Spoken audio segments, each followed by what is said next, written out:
Hello student. YouTube के हमारे इस चैनल में आप सभी लोगों का स्वागत है। और आज के इस वीडियो लेक्चर में हम लोग पढ़ने वाले एक नया टॉपिक है जिसका नाम डिफ्रैक्शन मतलब विवर्तन। तो इस चैप्टर का एक टॉपिक है डिफ्रैक्शन। तो हम लोग विवर्तन के बारे में, जिसको हम हिंदी में विवर्तन कहते हैं, तो हम आज विवर्तन के बारे में समझेंगे कि विवर्तन क्या होता है। हालांकि ये व्यतिकरण का ही तरह का एक घटना है। विवर्तन जो है वो व्यतिकरण में भी हो रहा था, लेकिन उस पर जो है हम लोग ध्यान नहीं दिए। जबकि व्यतिकरण की क्रिया के साथ व्यतिकरण की क्रिया के साथ विवर्तन भी होता है उसमें। ठीक है, तो हम लोगों के जो सिलेबस में है वो है एकल झिर्री या एकल रेखा चित्र द्वारा विवर्तन। एकल झिर्री कहिए या एकल रेखा छिद्र द्वारा विवर्तन प्रतिरूप। ठीक है, और विवर्तन को दो वर्गों में बांटा जाता है। एक को कहा जाता है फ्रेनल विवर्तन और दूसरे को कहा जाता है फ्रॉनहोफर। फ्रॉनहोफर, तो हमारे सिलेबस में फ्रॉनहोफर विवर्तन है, जिसमें एकल रेखा छिद्र द्वारा विवर्तन प्रतिरूप आएगा। ठीक है, तो चलिए आज शुरू करते हैं। हमारा जो टॉपिक है वो है विवर्तन और उसे समझने की कोशिश करते हैं। विवर्तन,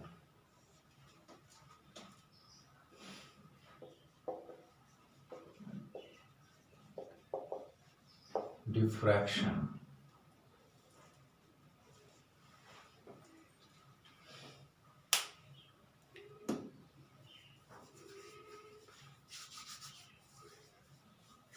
ठीक, तो विवर्तन की डिफिनीशन जानने से पहले हम कुछ ऑब्जर्वेशन करेंगे, 6 एग्जाम्पल देंगे, जिस एग्जाम्पल के आधार पे हम जो है उसकी डिफिनीशन देने की कोशिश करेंगे। ठीक है, तो पहले क्या है, हम एक दो ऑब्जर्वेशन लेते हैं, एक आध दो एग्जाम्पल देते हैं। देखिए, ये है कि हम लोगों ने पहले से या बचपन से पढ़ते आए हैं, या हम लोग जब तरंग प्रकाशिकी में प्रवेश करने से पहले जो किरण प्रकाशिकी था, रे ऑप्टिक्स जिसको कहते हैं, या बचपन से पढ़ते हैं हाई स्कूल में 9th में, या जो भी 7th 8th क्लास में जो भी हम लाइट के बारे में जानते आए हैं, पढ़ते आए हैं, वो ये जानते हैं कि प्रकाश सरल रेखा में चलता है, यानी प्रकाश सीधी रेखा में गमन करता है। ठीक है, लेकिन इसमें एक कोटेशन भी दिया हुआ है इसमें इंटर की एनसीईआरटी बुक में, कि प्रकाश जो है इंटर के क्लासों में, यानी कि धीरे धीरे जैसे जैसे बड़ा होता है, एक तरह से बच्चा जब पैदा होता है तब वो जो है चल नहीं पाता है। ठीक है, तो धीरे धीरे जब वो बड़ा होता है तो चलना सीखता है, चल भी लेता है। तो उसी तरह से जब हम हायर क्लास में आते हैं, मतलब इंटर में आते हैं, तो इंटर तक आते आते प्रकाश मुड़ना भी सीख जाता है, कि प्रकाश सीख जाता है कि मुड़ा कैसे जाता है। तो अब तक हम लोगों ने देखा कि प्रकाश सीधी रेखा में चलता है, प्रकाश कण के रूप में चलता है, और कण सीधी रेखा में चलते हैं। जब हम प्रकाश को कण मानेंगे, पार्टिकल मानेंगे, तो वो सीधी रेखा में जाएगा। लेकिन अब हम लोग यहाँ पढ़ेंगे कि प्रकाश मुड़ता भी है, और क्यों मुड़ता है, कैसे मुड़ता है, और उसका रीजन क्या है। उसी घटना को हम लोग डिफ्रैक्शन कहते हैं। डेली लाइफ में वो चीज़ें हमें दिखाई क्यों नहीं देती हैं, ये भी पढ़ा जाएगा। ठीक, चलिए एक एग्जाम्पल लेते हैं। जैसे कि कोई ऑब्स्टेकल है, अपेक, जैसे कोई वस्तु अपारदर्शी वस्तु है। ठीक है, ये है,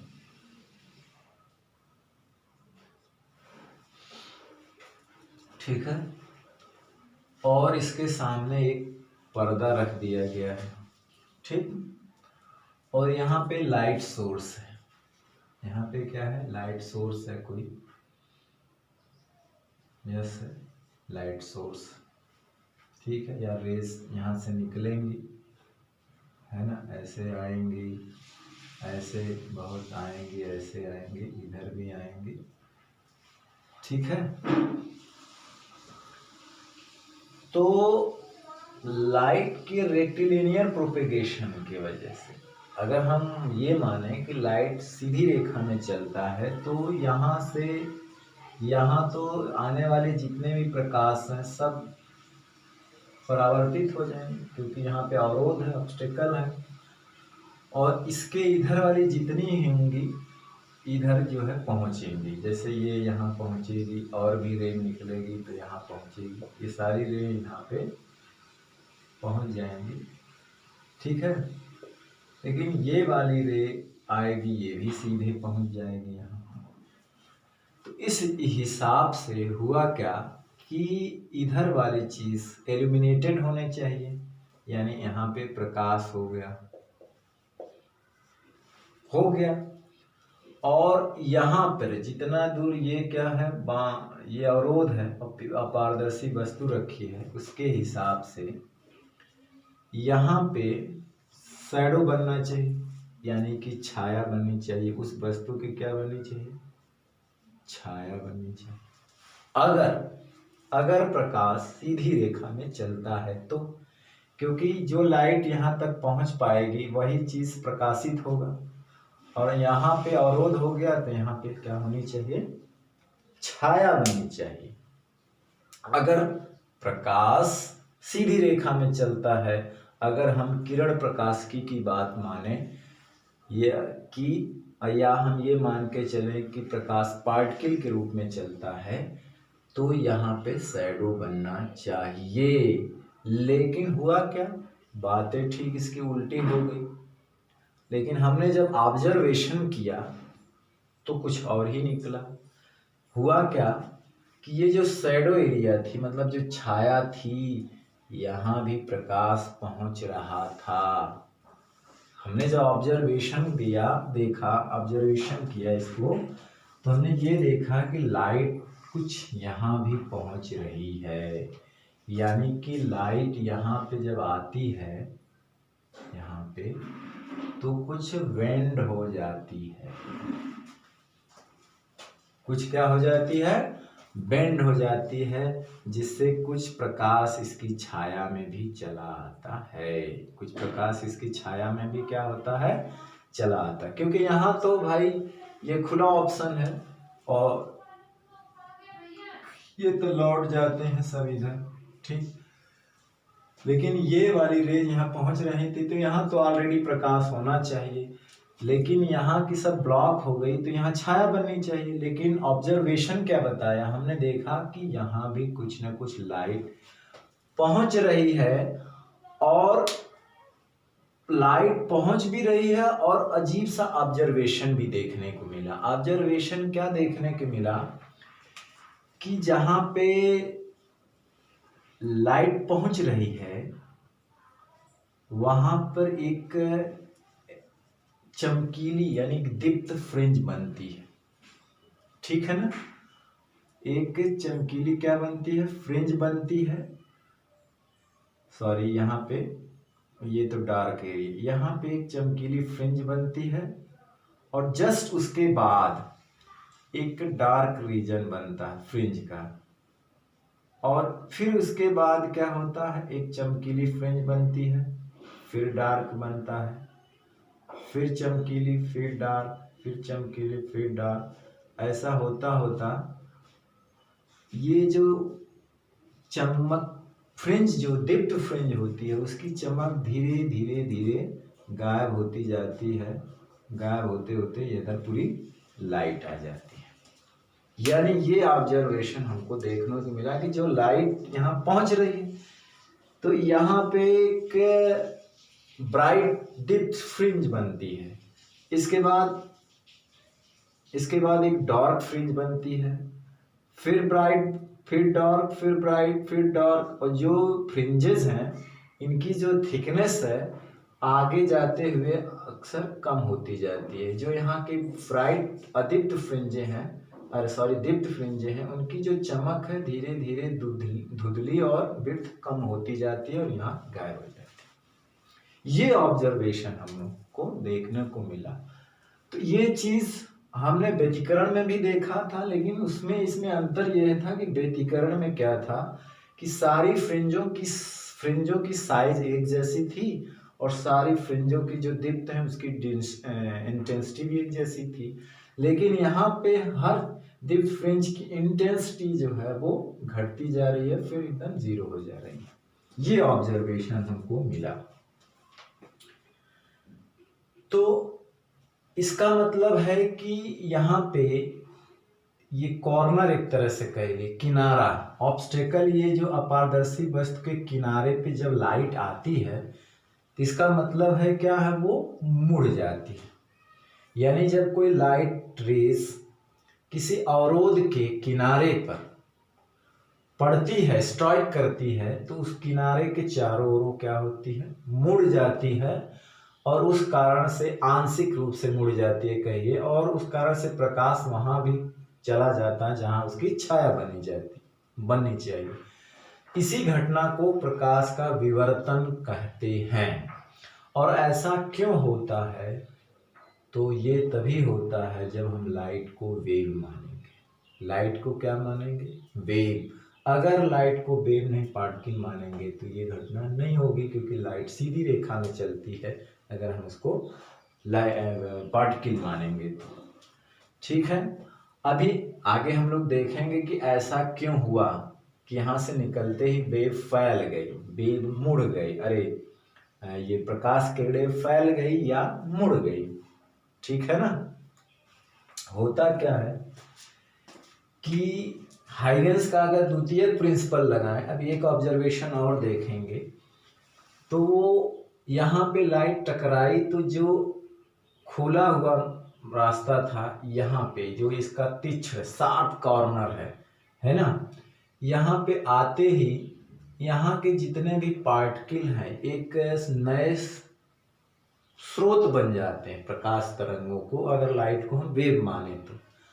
और यहाँ से अब वो पॉइंट, जितने भी यहाँ पार्टिकल होते हैं यानी पॉइंट सोर्स बन जाते हैं, और अपने में से वो द्वितीयक तरंगिकाएं निकालते हैं। तो जानते हैं पॉइंट सोर्स के लिए जो वेव तरंगाग्र होता है वो कुछ ऐसे ऐसे ऐसे होता है, और रेज जो होती हैं, लाइट रेज जो होती हैं, वो इसके क्या होती हैं, परपेंडिकुलर होती है।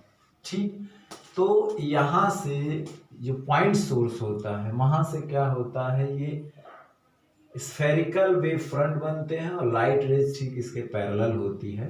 तो यहाँ से निकलते ही वो क्या होती है, वेव जो है फैल जाती है। वेव रूप में अगर लाइट को माने तो फ्लेयर आउट हो जाती है, यानी फैल जाती है और वहां भी पहुंच जाती है जहां इसकी छाया बननी चाहिए।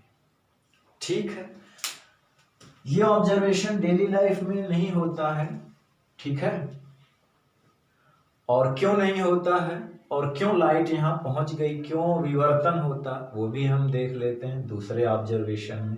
ठीक है, चलिए, और जिसको हम लोग मान करके सिंगल स्लिट वाला वही हमारे फ्रॉनहोफर जो विवर्तन प्रतिरूप है वो इसमें हम लोग देखेंगे। ठीक,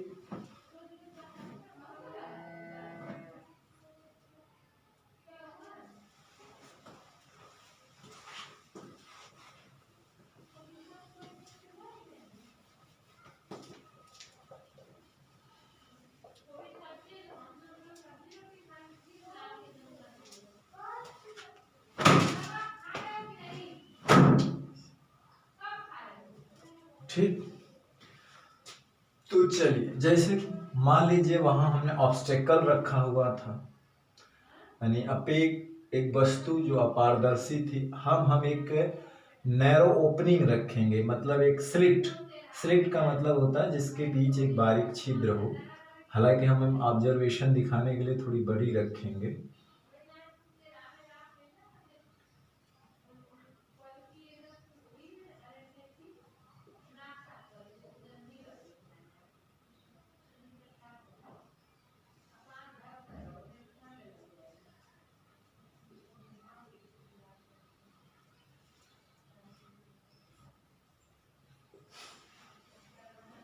ठीक, ये है। और यहाँ पे हम पर्दा रख देते हैं, यहाँ कोई लाइट सोर्स रख देते हैं जहां से रेस पैरेलल आ रहे हैं, मान लेते हैं, या मान लीजिए इसी तरह से आ रही है। चलिए एक सोर्स है, हम यहाँ पे कुछ नहीं रख रहे हैं, पैरेलल आएगी। अब तो यहाँ से रेस पॉइंट सोर्स रख रहे हैं। हालांकि जो हम सिंगल स्लिट फ्रॉनहोफर डिफ्रैक्शन पढ़ेंगे तो वो सरल होता मतलब विवर्तन प्रतिरूप को देखने के लिए। यहाँ पे हम क्या करेंगे, तो एक लेंस लगा रखते हैं उत्तर, जिसके फोकस पे ये रख देते हैं, जिससे पैरेलल रेज आती है तो पैरेलल तरंगाग्र बनते हैं, है ना। तो उसका ऑब्जर्वेशन कुछ और मान लेते हैं कि यहीं से डायरेक्ट आती है, तो यहाँ से रेज चारों दिशाओं में चलेगी।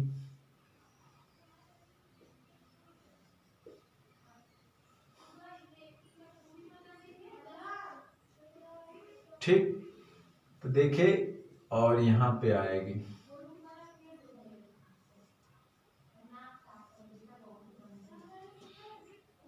देखिए यहाँ से आएगी। अगर उस तरह से हम बनाते तो थोड़ा इसको समझाने में आसानी होती।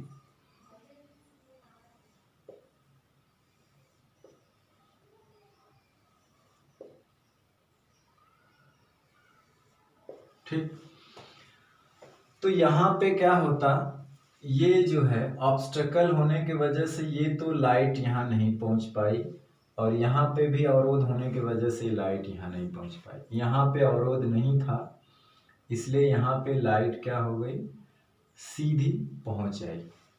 अगर लाइट को ये माने कि वो सीधी रेखा में चलती है, क्योंकि अब तक हम लोग यही मानते थे कि लाइट सीधी रेखा में चलती है, ठीक है। तो लाइट सीधी रेखा में चलती है, तो ये ओपनिंग था, तो यहाँ से निकल करके ये यहाँ पहुंच गई। तो अगर लाइट सीधी रेखा में चलती है तो यहाँ पे इल्यूमिनेटेड एरिया होना चाहिए, यानी प्रकाशित एरिया होंगी, और यहाँ से यहाँ पे ये सब क्या बनेंगी, छाया बननी चाहिए, और यहाँ इधर भी क्या बननी चाहिए, छाया बननी चाहिए। ठीक, लेकिन जब ऑब्जर्वेशन किया जाता है तो ठीक इसका कुछ अलग ही आता है। ठीक, देखा क्या जाता है कि लाइट जब यहां से बाहर निकलती है तो ये इसके कॉर्नर्स के अराउंड मुड़ जाती है और यहां पहुंच जाती है। यानी कुछ प्रकाश छाया में भी आ जाता है, कुछ लाइट कहाँ हो जाती है, छाया में भी आ जाती है, ठीक है ना। हालांकि अगर हम ऐसे बनाते तो थोड़ा और अच्छा होता, ये पर्दा लाइट को एकदम पैरेलल लेते तो ये सीधे सीधे इस पे पहुंचती, ठीक है। लेकिन अगर लाइट सीधी रेखा में चलता तो ये चीज प्रकाशित, ये चीज क्या होना चाहिए, छाया। लेकिन हुआ क्या कि कुछ लाइट यहां भी पहुंच गई, ठीक है, यानी कि ये एरिया भी कुछ इल्यूमिनेटेड हो गई। तो वही चीज है यहाँ। तो यहाँ तो लाइट इसलिए पहुंच गया कि मुंह खुला था, और लाइट यहाँ सीधी रेखा में आते हुए यहाँ प्रकाशित कर गई। अगर ये सीधी रेखा में चलता है तो ये एरिया छाया बनना चाहिए और ये छाया बनना चाहिए। लेकिन ऑब्जर्वेशन हमने किया तो देखा कि कुछ लाइट यहाँ भी आ रही है और यहाँ भी आ रही है, और आगे बढ़ते हुए ये धुंधली होती जा रही है और गायब हो जा रही है। इधर भी आते हुए धुंधली होते हुए क्या हो जा रही है, गायब हो जा रही है। तो ये तो उसका इल्यूमिनेटेड एरिया है, तो यहाँ पे तीव्रता तो बहुत ज्यादा होती है एक तरह से लाइट की। लेकिन ये जो छाया में लाइट आती है इसमें विवर्तन प्रतिरूप दिखाई देता है, यानी कुछ अजीब सा ऑब्जर्वेशन होता है लाइट के इंटरफेरेंस के जैसा। जो फ्रिंजेस है यहाँ भी फ्रिंज दिखाई देती, लेकिन ये थोड़ा सा डिफरेंट टाइप की फ्रिंज दिखाई देती है। ये ऐसा दिखाई देती है कि ये तो यहाँ पे सेंट्रल ब्राइट बन जाता है क्योंकि यहाँ लाइट पहुंच रही है, लेकिन यहाँ भी क्या दिखा जाता है कि इसके ठीक ब्राइट के बाद ठीक एक डार्क बनता है, फिर डार्क के बाद फिर से थोड़ा सा लाइट आ जाती है, यानी यहाँ दीप्त फ्रिंज बनती। फिर उसके बाद देखा जाता है कि डार्क आ जाता, फिर देखा जाता है ब्राइट आ गया, फिर देखा जाता है डार्क आ गया, फिर देखा जाता है ब्राइट आ गया, और ये धीरे धीरे धीरे जो है खत्म हो जाता है। और वही काम इधर भी होता है, इधर डार्क, जस्ट इसके बाद डार्क, फिर बीच में ब्राइट, फिर डार्क, फिर ब्राइट, फिर डार्क, फिर ब्राइट, फिर डार्क, ऐसे करते करते यहाँ पे गायब हो जाता है। इधर पूरी छाया बनती है और इधर पूरी छाया बनती। लेकिन ये फ्रिंज जो है इनकी इंटेंसिटी अलग अलग होती है। इंटरफेरेंस में क्या होता है, सारी फ्रिंज की डिप्थ समान होती है, इसमें सारी फ्रिंजों की इंटेंसिटी घटती जाती है। कहने का मतलब है कि ये सबसे मैक्सिमम सेंट्रल की होती है, उसके बाद जो होती है, जो इसके बाद दूसरा मैक्सिमा होता है उसकी आई बटे ये होती है, और इसके बाद तीसरे मैक्सिमा में शायद मैक्सिमम का इतनी कम होती जाती है। मतलब अभी आगे हम लिखेंगे इस रेशियो से गिरती जाती है और फिर गायब हो जाती है। बस व्यतिकरण के फ्रिंज में और इसकी फ्रिंज में यही अंतर होता है। ठीक है, यही क्या होता है, अंतर होता है। ठीक, तो लाइट का मतलब जब कि प्रकाश किरणें जब किसी यहाँ पे देखें, हम अगर लाइट को सरल रेखा में मानते हैं चलती हैं तो ये प्रकाशित होना चाहिए, छाया होना चाहिए, लेकिन हमारा ऑब्जर्वेशन ये बता रहा है कि जहाँ छाया है वहाँ भी लाइट पहुँच जा रही है। तो इसका मतलब है कि प्रकाश जो है, जो ये अवरोध का कॉर्नर होता है जहाँ पे आके स्ट्राइक करती है, उसके अराउंड वो मुड़ जाती है और मुड़ करके आंशिक रूप से छाया में भी चली जाती है। तो प्रकाश का किसी तीक्ष्ण किनारे से टकरा करके आंशिक रूप से मुड़ करके प्रकाश का छाया में चले जाने को ही प्रकाश का विवर्तन कहते हैं। क्या कहते हैं, विवर्तन कहते हैं। और विवर्तन होने के लिए क्यों विवर्तन होता है वो भी अभी हम बताएंगे। और ये एक चीज और भी है कि विवर्तन के लिए जरूरी है कि लाइट को वेव माना जाए। अभी हम हाइगन्स का द्वितीयक प्रिंसिपल लगाएंगे या हाइगन्स का तरंग सिद्धांत लगाएंगे तो उससे ये प्रूफ हो जा रहा है कि हाँ, लाइट जैसे नैरो स्लिट से या नैरो ओपनिंग से बाहर आती है तो फ्लेयर आउट मतलब फैल जाती है, और फैलने के कारण मतलब है कि वो अपने रेक्टिलिनियर पाथ से मुड़ जाती है ना। फैलने या मुड़ने की घटना को ही तो डिफ्रैक्शन कहा जाता है। ठीक है, और डिफ्रैक्शन का ऑब्जर्वेशन के लिए मतलब क्यों हुआ ऐसा, यह ऑब्जर्वेशन एक ग्रिमाल्डी नाम का वैज्ञानिक था, 17वीं सेंचुरी की बात है, 17वीं शताब्दी की बात है। उसने ये अनुभव किया था, ये ऑब्जर्व किया था कि विवर्तन बहुत अच्छे तरीके से होगा, एकदम एक तरह से क्लियर विवर्तन होगा यदि जो लाइट हम यूज कर रहे हैं उसकी वेवलेंथ, लाइट की साइज यानी उसकी जो वेवलेंथ है वो, और जो हमारा नैरो ओपनिंग है यानी जो रेखा छिद्र है या जो ऑब्स्टेकल है, जो अवरोध है, उसकी साइज अगर लाइट के यानी जो हम यूज कर रहे हैं उसकी वेवलेंथ के अगर कंपरेबल है यानी उसके बराबर है तो बेटर डिफ्रैक्शन होगा, यानी विवर्तन की घटना और अच्छी होगी। तो विवर्तन होने के लिए प्रकाश की तरंगदैर्घ्य की साइज यानी प्रकाश की साइज, ये जो गैपिंग है, जो ये छिद्र है, इसकी साइज के कंपरेबल होना चाहिए, या जो हमने ये अवरोध लिया था कॉर्नर, इसकी जो साइज है ऑब्स्टेकल अवरोध की वो लाइट के वेवलेंथ के कंपरेबल अगर है तो बहुत अच्छे से विवर्तन होगा। ये बताया था वैज्ञानिक ग्रिमाल्डी ने 17वीं शताब्दी में। ठीक है, तो विवर्तन की घटना होने के लिए लाइट की साइज, तरंगदैर्घ्य की साइज हमारे छिद्र की साइज के कंपरेबल यानी लगभग बराबर होनी चाहिए, तो विवर्तन की घटना और अच्छी होती है। इसी वजह से अगर ये कॉर्नर, क्योंकि ये कॉर्नर जो होता है एक तरह से ये लगभग जो इसके शार्प कॉर्नर होता है, वो लगभग उसकी साइज इसकी वेवलेंथ के बराबर हो जाती है, इसीलिए कॉर्नर पे आते ही वेव का डिफ्रैक्शन यानी विवर्तन हो जाता है और मुड़ जाती है, और मुड़ करके छाया में चली जाती है। ठीक, और इसे हम हाइगन्स विवर्तन को हाइगन्स सिद्धांत से भी समझ सकते हैं कि जब वो नैरो ओपनिंग से बाहर निकलती तो फैल क्यों जाती। हाइगन्स ने बताया था कि जब लाइट सोर्स प्रथम वाला, इससे जब रेज निकलती हैं, तरंगे निकलती हैं, तो यहाँ तो डाई आउट मतलब मर जाती हैं।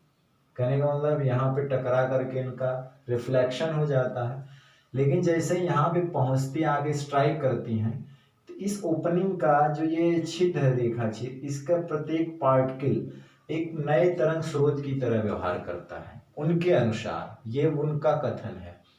और यहाँ से फिर एक नई तरंगे निकलती हैं जिसको हम लोग द्वितीयक तरंगे कहते हैं। अगर हम इसकी बात करें और ये शार्प कॉर्नर ये है, ये केवल दो की बात करें तो ये पॉइंट सोर्स है, तो यहाँ से जो है जो तरंग जो वेव फ्रंट होंगे तरंगाग्र कैसे निकलेंगे, ऐसे, और यहाँ से भी ऐसे निकलेंगे। ठीक है, और जानते हैं कि लाइट रेज जो हमेशा इसके परपेंडिकुलर होती है, तो जाहिर सी बात है ये वेव फ्रंट है तो लाइट रेज इसके क्या होगी, पैरेलल होगी, अरे सॉरी परपेंडिकुलर होगी। ठीक है, तो यहाँ से इस तरह से लाइट जो है, सॉरी यहाँ से नहीं, यहाँ से चारों ओर फैलेगी। ठीक है, तो यहाँ से देखिए निकलते ही वेव फ्रंट क्या हो गया, फैल जा रहा है। ठीक है, तो इसीलिए ये जब फैल रहा है तो लाइट रेज जो होती हैं, ठीक इसके परपेंडिकुलर होती हैं, तो वो फ्लेयर आउट हो जाती हैं, यानी कि यहाँ से फैल जाती हैं और वहाँ भी पहुँच जाती हैं जहाँ इनकी असल में छाया बननी चाहिए। तो ये हम तभी समझा सकते हैं कि यहाँ लाइट क्यों पहुँच रही है, जब हम इसको वेव मान लें। जब हम इसको वेव मान लेंगे तो तरंग हाइगन के सिद्धांत से हम इसको समझा सकते हैं। और ये चीजें बहुत सुटेबल कब होंगी, डिफ्रैक्शन कब ज्यादा अच्छा होगा, जब इसकी साइज, ये जो गैपिंग की साइज प्रकाश की साइज के बराबर होगा। प्रकाश की साइज के क्या होना चाहिए, बराबर होगा, तो अच्छा डिफ्रैक्शन देखने को मिलेगा।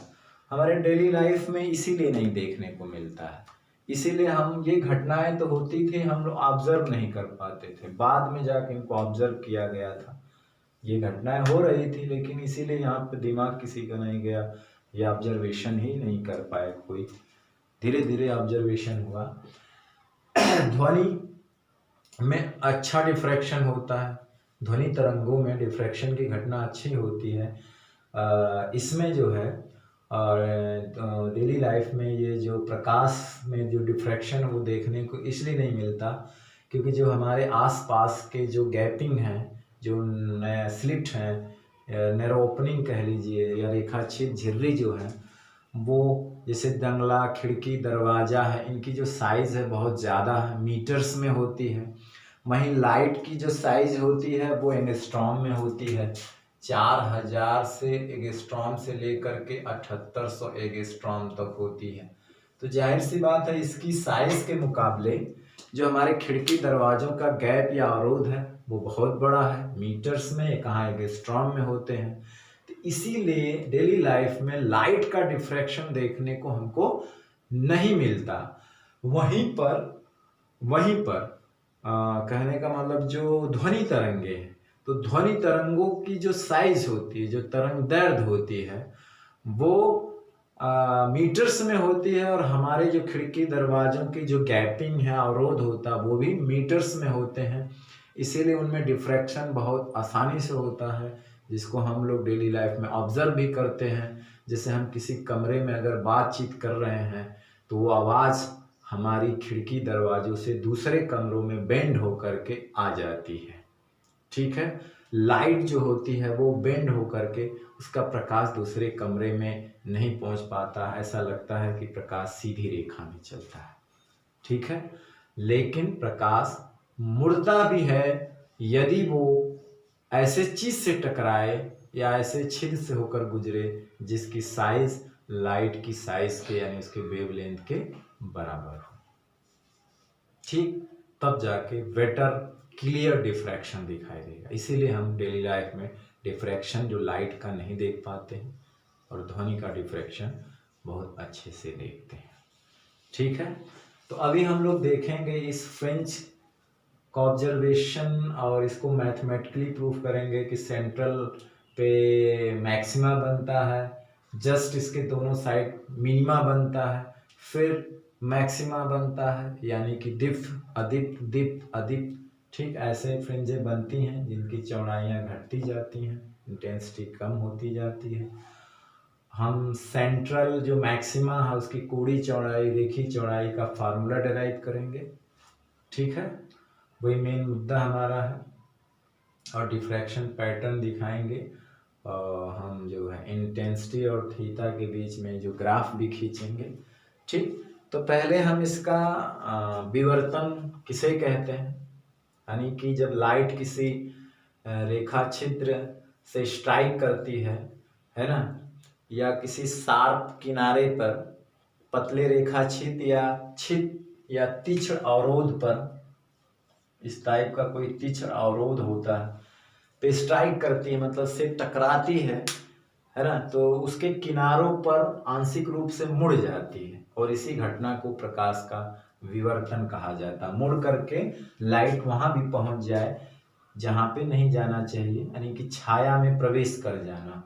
कहाँ पे? रेखा छिद्र से और तीक्ष्ण अवरोध के किनारों से मुड़ करके वो बेंड हो जाती है एक तरह से यहाँ से, तो उसी घटना को हम लोग विवर्तन की घटना कहते हैं। ठीक है, और इस तरह की जो फ्रिंजें बनती हैं उसको हम लोग अभी मैथमेटिकली भी प्रूफ करेंगे और सारी चीज़ें देखेंगे उसका। और हमारे सिलेबस में फ्रॉनहोफर विवर्तन है, फ्रेनल विवर्तन और फ्रॉनहोफर, इसको दो वर्गों में बांटा गया है। तो हमें फ्रेनल नहीं पढ़ना है क्योंकि उसकी जो स्टडी से ज़्यादा आसान फ्रॉनहोफर की स्टडी है। ठीक है, तो हम जो है इस चीज़ को लिख लेते हैं। तो विवर्तन किसे कहते हैं वो लिख लेते हैं कि जब प्रकाश किरणें किसी पतले रेखा छिद्र, जब प्रकाश किरणें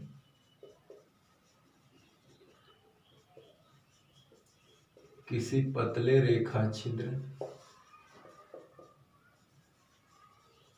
जब प्रकाश किरणें किसी पतला रेखा छिद्र हो अथवा तीक्ष्ण अवरोध पर पड़ती हैं, अथवा तीक्ष्ण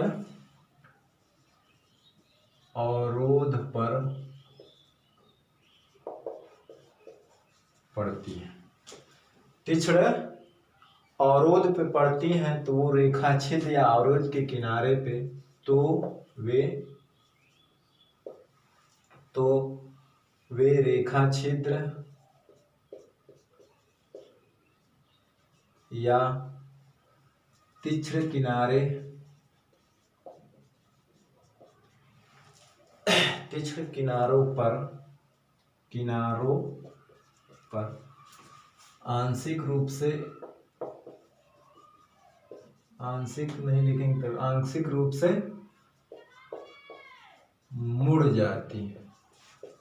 किनारे पर क्या हो जाती है? मुड़ करके वहां भी पहुंच जाते हैं जहां उनकी छाया बननी चाहिए, तो आंशिक रूप से मुड़ जाती हैं। प्रकाश किरणों के इस प्रकार, प्रकाश किरणों के इस प्रकार आंशिक रूप से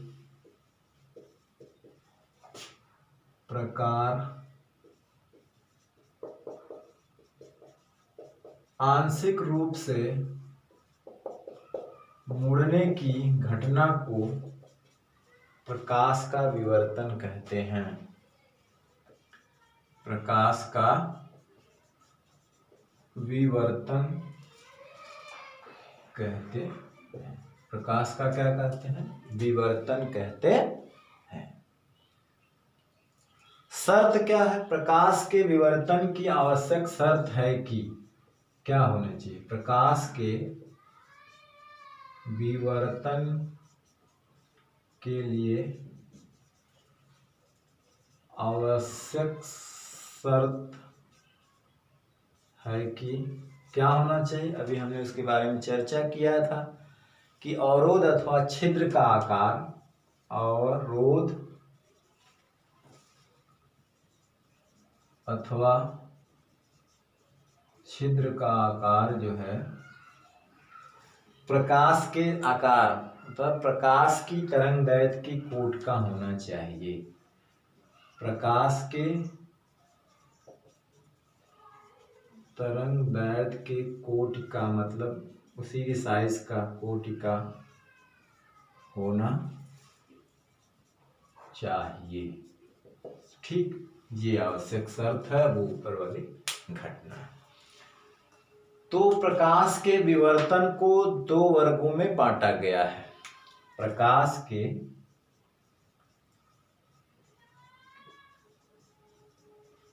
विवर्तन को दो वर्गों में बांटा गया है। पहला है फ्रेनल विवर्तन, फ्रेनल विवर्तन, और दूसरा है फ्राउनहोफर या फ्रानहोफर कहिए, या फ्राउनहोफर या फ्राउनहोफर विवर्तन। तो ये दो तरह के विवर्तन है जिसमें हमको ये पढ़ना है, लेकिन दोनों के बारे में थोड़ा थोड़ा आइडिया हम दे देते हैं। पहले फ्रेनल विवर्तन में क्या होता है और फ्राउनहोफर विवर्तन में क्या होता है। और फ्राउनहोफर का एक एग्जाम्पल है एकल रेखा छिद्र द्वारा विवर्तन। तो चलिए इसका स्क्रीनशॉट ले लीजिए आप लोग, और हम जो है चलते हैं इनके बारे में थोड़ा सा आंशिक जानकारी देते हैं, फिर हम फ्राउनहोफर विवर्तन के बारे में डिटेल में बात करते हैं। ठीक है, चलिए।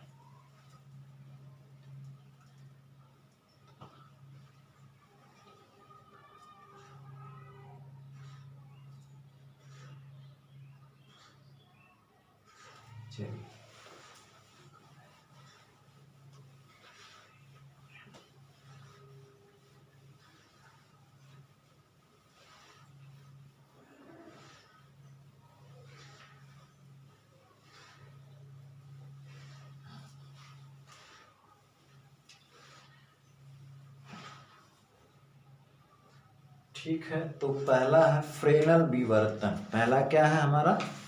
फ्रेनल विवर्तन।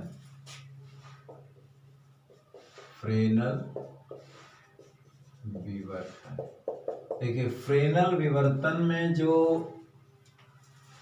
कहने का मतलब है कि जो प्रकाश स्रोत है, बिंदु प्रकाश स्रोत और पर्दा, यानी प्रकाश स्रोत और पर्दे दोनों की दूरी विवर्तक बस से सीमित होना चाहिए। दूर तो होना चाहिए लेकिन सीमित होनी है, और इसमें किसी भी प्रकार के लेंस का प्रयोग नहीं किया जाता है। ठीक है, इसे फ्रेनल विवर्तन कहते हैं। सिंपल में लिख जाए कि जब बिंदु प्रकाश स्रोत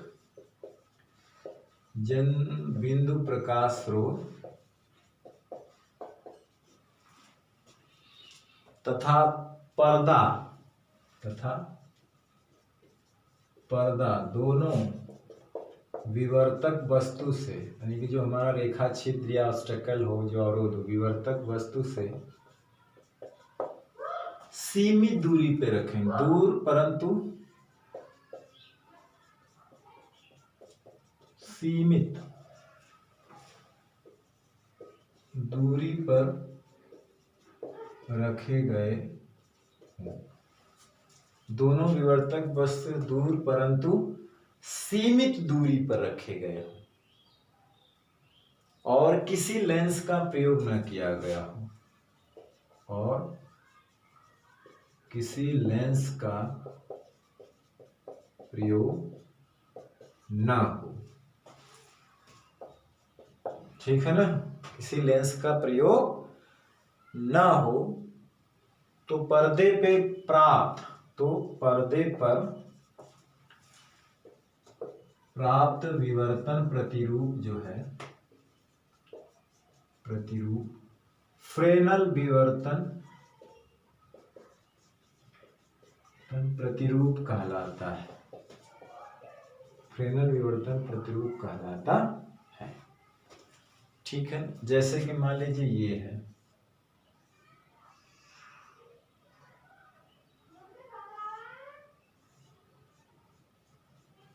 ये नैरो ओपनिंग है, एक तरह से कहने का मतलब रेखा छिद्र है, झिर्री है, और यहाँ पे पर्दा, और यहाँ पे लाइट सोर्स है। ठीक है, तो यहाँ से जो है ऐसे वेव निकले, ये वेव फ्रंट होंगे और उसके परपेंडिकुलर जो है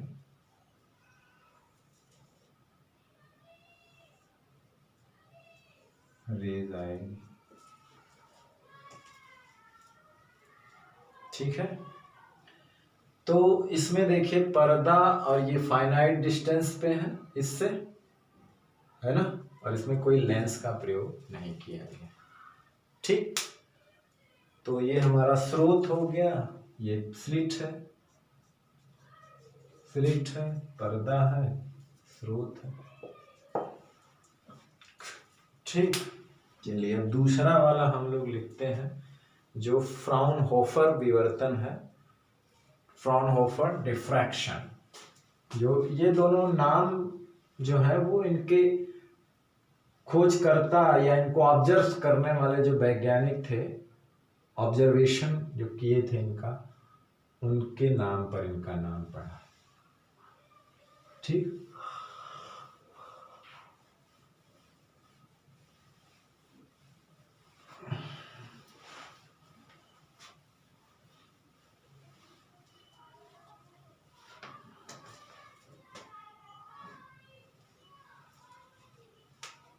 ठीक है, चलिए फ्राउनहोफर विवर्तन, फ्राउनहोफर विवर्तन, इसमें क्या होता है, एक या दो लेंस का प्रयोग किया जाता है। आप एक या दो कम से कम, दूसरा ना करें तो भी हो सकता है, करें तो भी हो सकता है। ठीक है ना, और दो पर्दा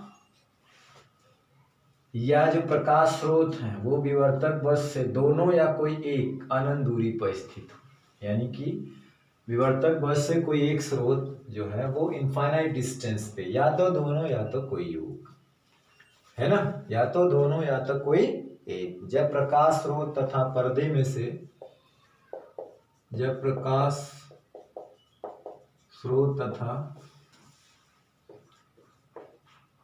पर्दे में से दोनों या कोई एक विवर्तक वस्तु से अनंत दूरी पर रखा हो, अनंत दूरी पर रखा, तथा एक या दो लेंसों का प्रयोग किया गया हो। लेंसों का प्रयोग मतलब उत्तल लेंस के तरह से प्रयोग किया गया, एक या दो लेंसों का प्रयोग किया गया हो, तो पर्दे पर प्राप्त, तो पर्दे पर प्राप्त विवर्तन प्रतिरूप को, तो पर्दे पे प्राप्त विवर्तन प्रतिरूप को फ्राउनहोफर विवर्तन कहते हैं, कहते हैं।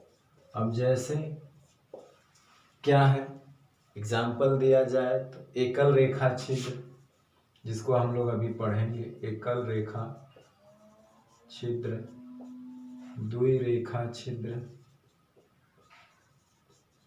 एकल रेखा छिद्र, द्विरेखा छिद्र विवर्तन ग्रेडिंग, विवर्तन ग्रेटिंग इत्यादि पर, मतलब ये एग्जाम्पल है, इसके द्वारा ये विवर्तन देखा जाता है ना। ग्रेटिंग पर विवर्तन, ठीक है,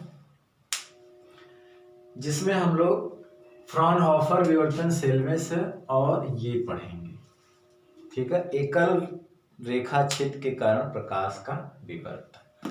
अब हम लोग पढ़ेंगे एकल रेखा छेद के कारण प्रकाश का विवर्तन। ये अक्सर पूछा भी जाता है एग्जाम में, और इससे रिलेटेड न्यूमेरिकल भी कई बार आए हैं एग्जाम में। तो आप एक छोटा सा टॉपिक है, बढ़िया से तैयार करेंगे और इसके एग्जाम्पल, मतलब इसके जो न्यूमेरिकल है फार्मूले पे, उसे ध्यान देंगे, ठीक है।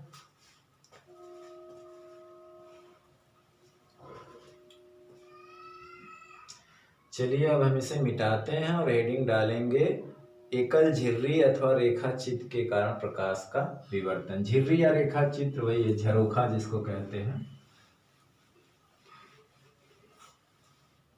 इसका जो डायग्राम नहीं बनाए, इसका डायग्राम ये होता है, इसमें यहाँ तो एक ही लेंस बनाया है, जबकि यहाँ पे दो लेंस का प्रयोग किया गया है। यहाँ पे एक लेंस और होता है, तो यहाँ से रेज जो है वो इनफाइनाइट से आएंगी तो कैसी आएंगी, पैरेलल आएंगी। इनफाइनाइट से आएंगी तो कैसी आएंगी, पैरेलल आएंगी। और जैसे यहाँ पे आएंगी तो क्या हो जाएंगी, फोकस पे फोकस होके इसके फोकसित हो जाएंगी। नहीं, कहने का मतलब पर्दा ठीक इसके फोकस पे रखा होता है। ये अनंत पर स्थित स्रोत है, ये अनंत पर प्रकाश स्रोत है।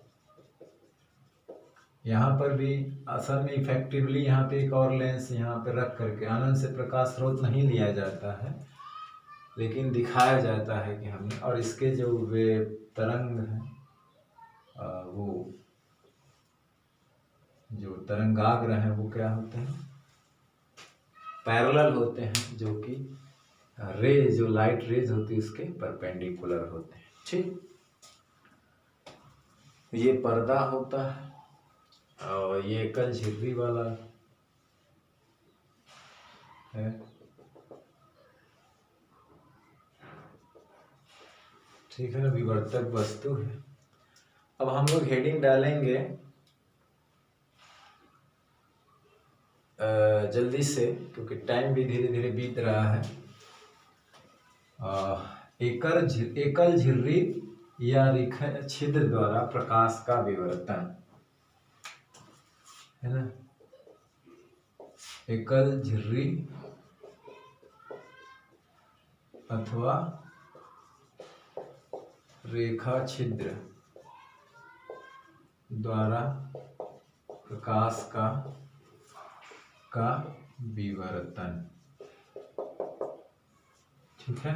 एकल झिर्री तथा प्रकाश का विवर्तन,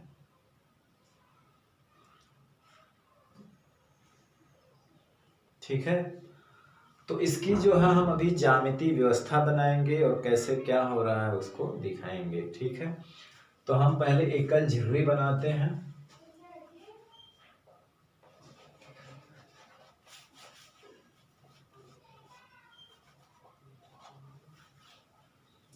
चलिए इसकी ज्यामितीय व्यवस्था जो है यहाँ पर हम पहले बनाते हैं।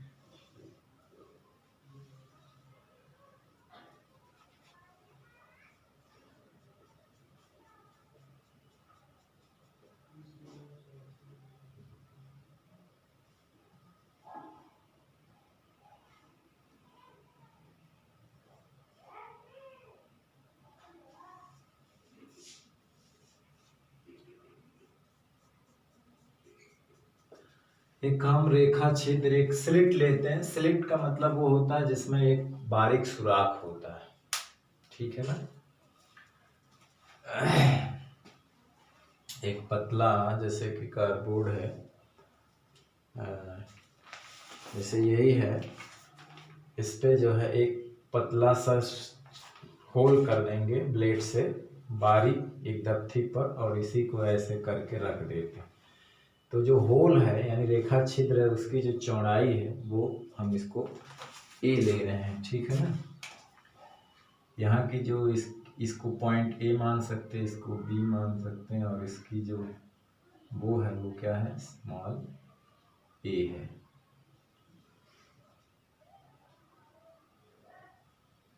ठीक है, विड्थ जो है इसकी क्या है, स्मॉल ए हम इसमें ले रहे हैं।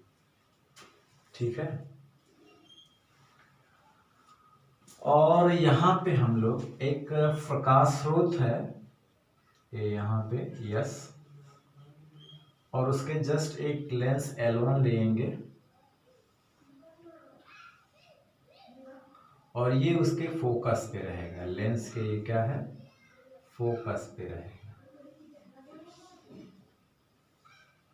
तो जब ये फोकस पे रहेगा तो इससे जो रे निकलेगी वो पैरेलल निकलेगी, इसलिए बनाने के लिए क्योंकि रेस को हमें एक को इनफाइनाइट से लाना है। ठीक है ना, तो यहाँ पे क्या है, इसको इनफाइनाइट से लाना है।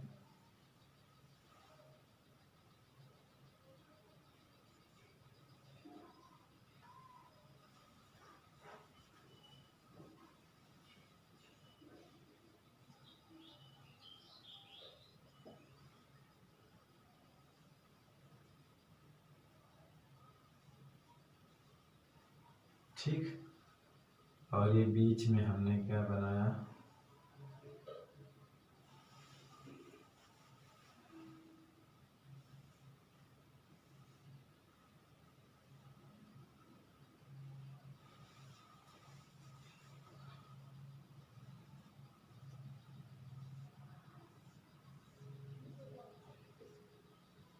इस फोकस पे रखा है और यहाँ से रेस पैरेलल चलेंगे, ये लगेगा कि इनफाइनाइट से आ रही है। ठीक, और यहाँ पे एक डी दूरी पर एक हम लोग रख देते हैं पर्दा। स्लिट से इसकी दूरी क्या है, डी है। ठीक है, आप यहाँ पे लेंस रखें या ना रखें कोई दिक्कत नहीं है। अब देखिए यहाँ पे हाइगन्स का प्रिंसिपल जब लगाएंगे, हाइगन्स का प्रिंसिपल, थोड़ी सी चीजें हम यहाँ पे लिखेंगे। हाइगन्स का प्रिंसिपल लगाएंगे, टाइम भी बहुत। तो हाइगन्स क्या है, जब यहाँ पे वो आके रेखा छिद्र पे टकराती है, रे स्ट्राइक करती है, तो इसके बीच के जितने भी पार्टिकल हैं सब ये प्रकाश स्रोत, नए तरंग स्रोत बन जाते हैं और अपने में से क्या होते हैं, तरंगे निकालते हैं। जैसे हम यहाँ पे कल्पना करें, यहाँ पे ले लिया, यहाँ पे ले लिया, बाद में अब यहाँ से निकलेगी ऐसे, ऐसे निकलेगी। सुनिए, रुकिए, बाद में बनाने के बाद इसको बताएंगे, कहीं और बना देंगे, पहले इसको हम बताते हैं कि क्यों ऐसा हुआ। चलिए, अगर हम लेंस दिखाना चाहें तो भी दिखा दें, नहीं दिखाना चाहें तो भी नहीं भी दिखा सकते हैं। ठीक है, तो चलिए मान लीजिए यहाँ पे एक लेंस और बना देते हैं, ले सकते हैं, कोई ज़रूरी नहीं है। L2 वो क्या है, लेंस L1। अब देखिए यहाँ से रेस जो आती है,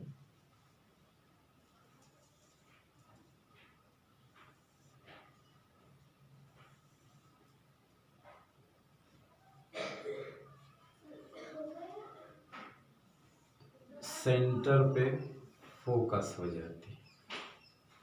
ठीक है, यहाँ अभी हम लोग देखेंगे कि यहाँ पे ब्राइट फ्रिंजेस बनेगा, सेंट्रल केंद्रीय उच्चिष्ट बनता है। कई सेट होते हैं, ऐसा नहीं कि रेस पर्सनली ये इधर ही आ रहा है, इधर भी जा रहा है, इधर भी जा रही है, सब और जा रही है। इस लेंस से उनको यहाँ पे फोकस किया जा रहा है। अगर नहीं भी रखेंगे तब भी वो यहाँ पे आकर के इंटरफेयर करेंगे या विवर्तित होंगे। ठीक है ना, एक सेट हम और भी दिखा दे रहे हैं यहाँ से, जैसे और भी रेज यहाँ से आ रही हैं। ठीक है ना, इस डायरेक्शन में गई, मान लीजिए ये वाली है, इस डायरेक्शन में यहाँ आई, एक ये है,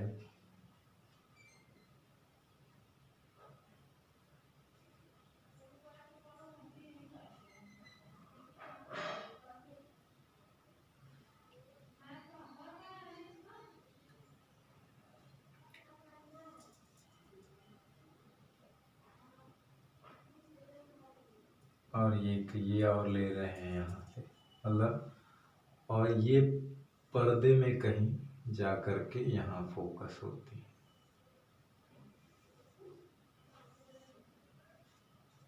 ठीक है,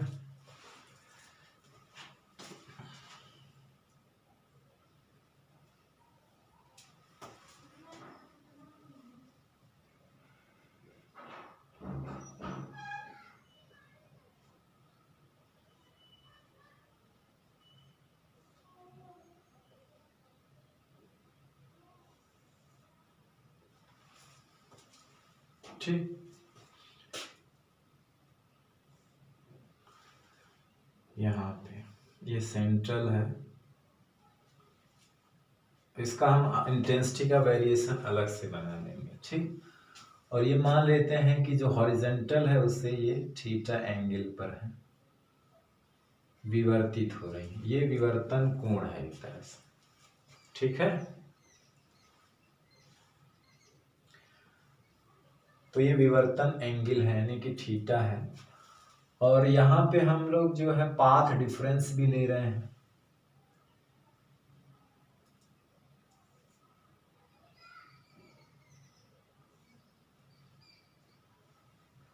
अगर मान ली दो इन रेस के बीच का अगर हम देखें विवर्तन, हालांकि अगर हम लेंस नहीं लेते तो ये जा करके यहाँ इंटरफेयर करती, ये दोनों रेस, ये वाली और ये वाली, ये तो हमने अपने से लिया हुआ है सेंटर बनाने के लिए, मतलब एक तरह से पाथ डिफरेंस निकालने के लिए। इसे हमें डॉट डॉट डॉट डॉट लेना चाहिए था, ठीक है ना, हालांकि यहाँ पे दो ही लेना चाहिए था, और ये वाली डॉट डॉट।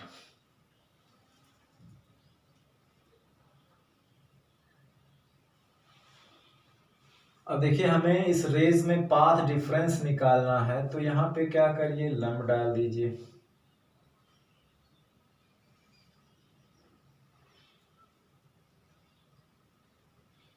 तो देखिए ये वाली अगर थीटा है, ये 90 माइनस थीटा है, और ये इस पे लंब है, इसको हम मान लेते हैं ए और बी, और इसे मान लेते हैं एन।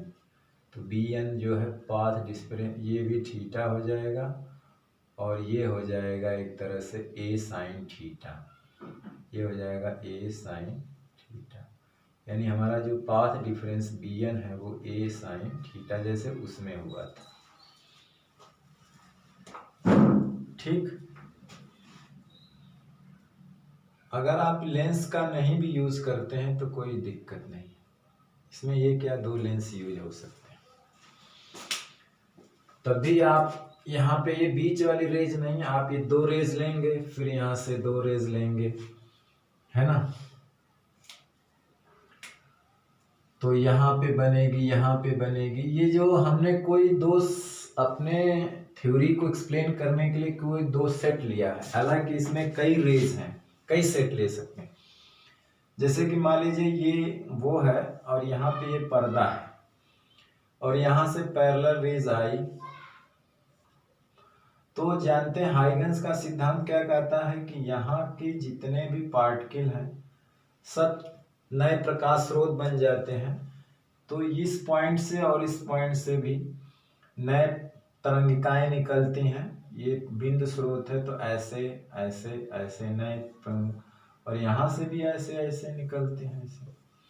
और जाहिर सी बात है लाइट रेज जो होती है वो इसके ठीक परपेंडिकुलर होती है, तो आप ऐसे ऐसे ऐसे चारों ओर इसको खींच सकते हैं। उसी तरह से इसको भी चारों ओर से ऐसे लाइट रेज। ठीक, अब देखिए, अब जैसे कि हमने क्या कहा है कि सेट देखिए, जैसे ये वाली रेस इस वाली रेस के पैरेलल है, ठीक है, अगर हम बीच की वाली में इन दोनों की बात कर रहे हैं, इसे हम डॉट डॉट ही कर देते हैं, कंफ्यूजन रहेगा नहीं तो।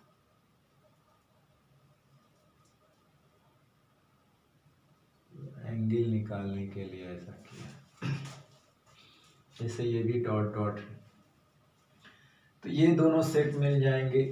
इधर भी आ रहे होंगे तो उसके लिए देखिए ये दोनों पैरेलल सेट मिल जाएंगे, ठीक है ना। अगर दूसरी वाली बात करें और भी अगर देखें तो इसके पैरेलल ये वाला सेट मिल सकता है। तो हर इधर के एक रे से इधर एक रे का इस साइड में पैरेलल मिल सकता है, इस साइड में मिल सकता है, मतलब हर ओर मिल सकता है, बीच में भी मिल सकता है। ठीक, यहाँ पर देखिए ये दो रेज यहाँ पे आ रही हैं, तो इसको पैरेलल लेने की जरूरत नहीं है, आकर के कट कर रही हैं।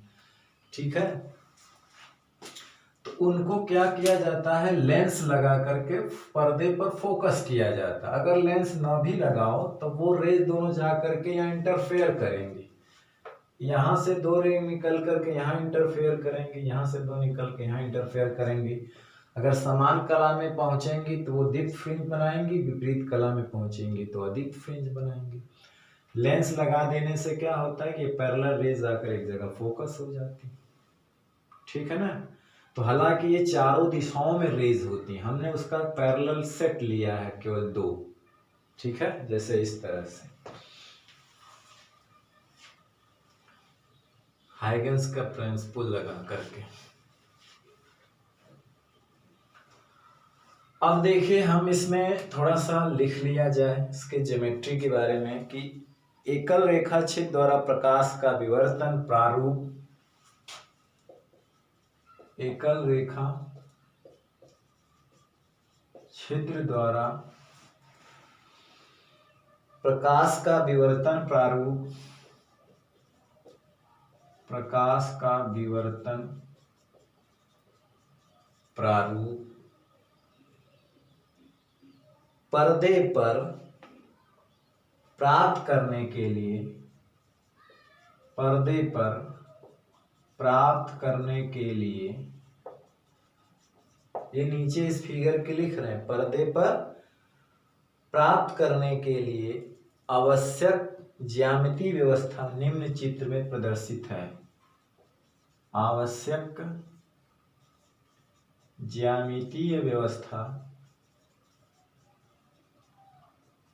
निम्न चित्र में प्रदर्शित है, प्रदर्शित है। निम्न चित्र में क्या है, प्रदर्शित है। ठीक है, तो ये फिगर है, इसमें इसका अगर नामकरण करना चाहें, इस पॉइंट को आप P मान सकते हैं, इसे O मान सकते हैं। हम किसी एक जनरल पॉइंट P पर उसका हम जो है इंटरफेयर कराएंगे, यानी विवर्तन प्रतिरोध प्राप्त करेंगे। ठीक है,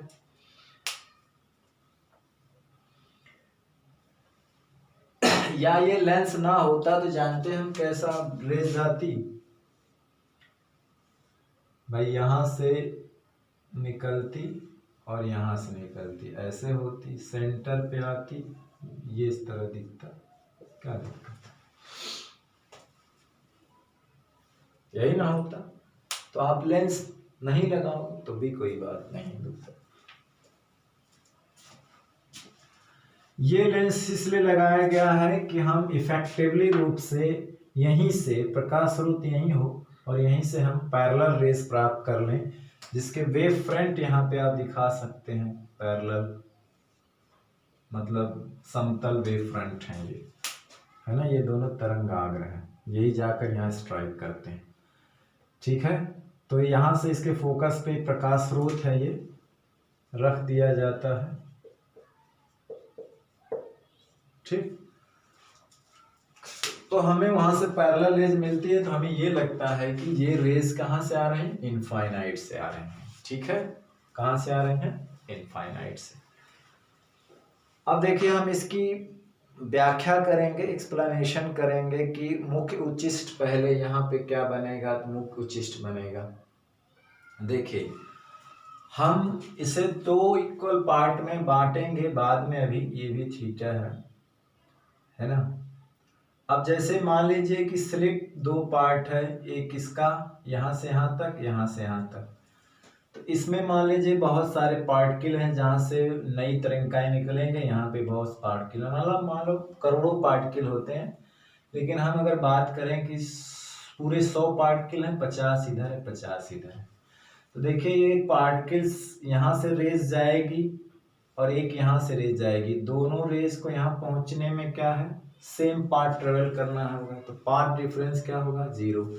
अगर दूसरी वाली यहाँ से चले तो दोनों आकर के यहाँ पे मिलेंगी, तो सेम पाथ ट्रेवल करेंगी, पाथ डिफरेंस 0। यानी यहाँ से और इसमें से कोई भी रेज यहाँ चलेगी तो सेम पाथ तय करेगी, यानी कि पाथ डिफरेंस होगा 0। तो जब पाथ डिफरेंस 0 होता है तो इंटरफेरेंस से जो चीज़ यहाँ पे आती है उसकी इंटेंसिटी क्या होती है, समपोषी व्यतिकरण यहाँ होता है, यानी यहाँ पे उसकी इंटेंसिटी मतलब दीप्त फ्रिंज बनेगी, और यहाँ पे इसी को हम लोग सेंट्रल मैक्सिमा कहा जाता है, केंद्रीय उच्चिष्ट कहा जाता है। क्या कहा जाता है? केंद्रीय उच्चिष्ट। इसी बात को हम लिखेंगे कि हाइगन्स के तरंग सिद्धांत के अनुसार, यहाँ पे हम लिखते हैं हाइगन्स के तरंग सिद्धांत के अनुसार, हाइगन्स के तरंग सिद्धांत के अनुसार, हाइगन्स के तरंग सिद्धांत के अनुसार रेखा छिद्र जो हमने ए बी माना है, रेखा छिद्र ए बी के प्रत्येक बिंदु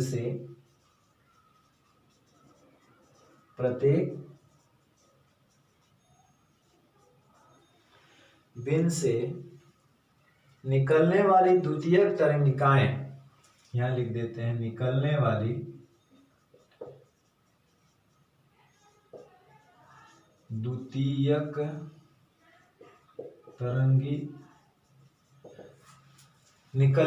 जो द्वितीयक तरंगिकाएं होती हैं वो सभी दिशाओं में क्या होते, आगे बढ़ती हैं, ऐसे ऐसे ऐसे अभी हमने दिखाया था, सभी दिशाओं में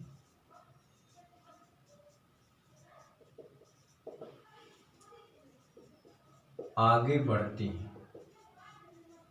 ठीक है, अभी हमने पीछे बताया था कि सभी दिशाओं में क्या करती हैं, वो आगे बढ़ती हैं।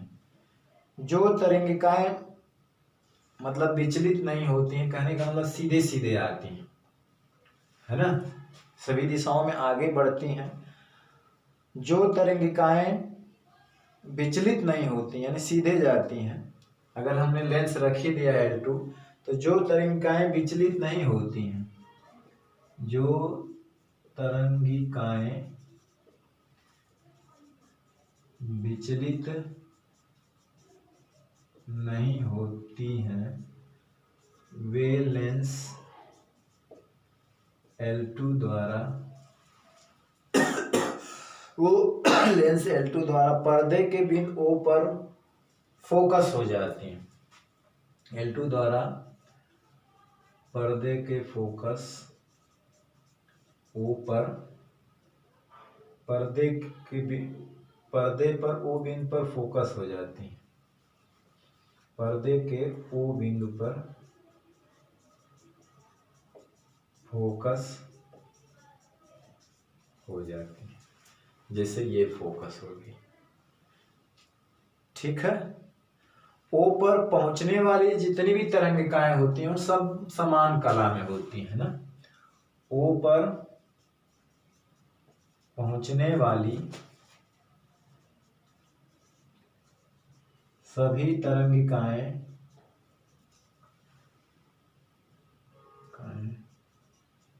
समान कला में होती हैं।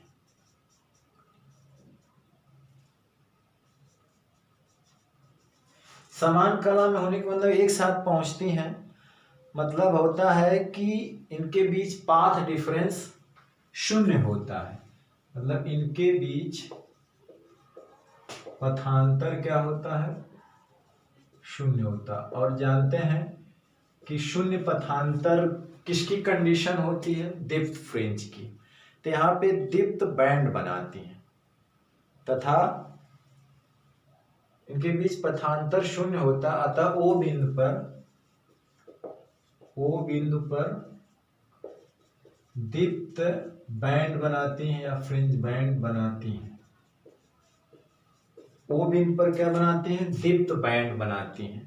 और हम लोग उसी को मुख्य उच्चिष्ट, प्रिंसिपल मैक्सिमा या केंद्रीय उच्चिष्ट कहते हैं, जिसे मुख्य उच्चिष्ट कहते हैं, उच्चिष्ट कहते हैं, या इसी को केंद्रीय उच्चिष्ट कहते हैं। मुख्य उच्चिष्ट कहिए या केंद्रीय। तो यहाँ पे जाहिर सी बात है, यहाँ पे सेंट्रल मैक्सिमा बनेगा ही बनेगा, क्योंकि यहाँ से चलने वाली कोई भी रेस यहाँ पे समान कलान पहुंचेगी, एक साथ पहुंचेगी, इनमें कोई पाथ डिफरेंस नहीं होगा।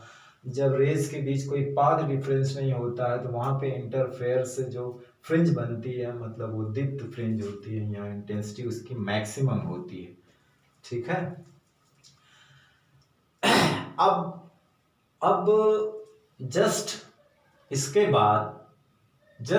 बाद दीप्त के बाद निम्निष्ट होता है, मतलब अदीप्त फ्रिंज बनती है, जिसको हम लोग प्रथम निम्निष्ट बोलेंगे। और इसके बाद फिर उच्चिष्ट आएगा, मतलब मैक्सिमा आएगा, दीप्त फ्रिंज आएगी, जिसको हम लोग सेकेंड यानी द्वितीयक उच्चिष्ट बोलेंगे। इसको प्रथम निम्निष्ट बोलेंगे, क्योंकि निम्निष्ट पहला आएगा वो दूसरा आएगा। तो इस तरह से उच्चिष्ट निम्न आते जाएंगे। अब हम लोग ये दिखाएंगे कि पी पॉइंट एक हमारा जनरल पॉइंट है, उस पे हम बनाना चाहते हैं कि वो पॉइंट क्या होगा, दीप्त होगा, अदीप्त होगा, उस पर कैसी फ्रिंज बनेगी, दीप्त फ्रिंज बनेगी, अदीप्त फ्रिंज, जैसे उसमें हमने एक जनरल पॉइंट लिया हुआ। अभी इसको हम मिटाएंगे, इसके पीछे एक और ग्राफ बनाएंगे जो इसकी रियलिटी होती है। ठीक है, जो इसकी क्या होती है, रियलिटी होती है, जो ग्राफ होता है थीटा और आई के बीच। हालांकि हम इसमें कोणीय चौड़ाई, फ्रिंज जो सेंट्रल फ्रिंज होती है उसकी कोणीय चौड़ाई या रेखीय चौड़ाई से हमारा मकसद होता है। ठीक है ना। तो आप इसका स्क्रीनशॉट ले लीजिए, हम ये लिखी हुई चीज़ को मिटाएंगे, ये रहेगी, ये जो हमारा फिगर है वो रहेगा और लिखी हुई चीज़ को हम मिटा देंगे। ठीक है।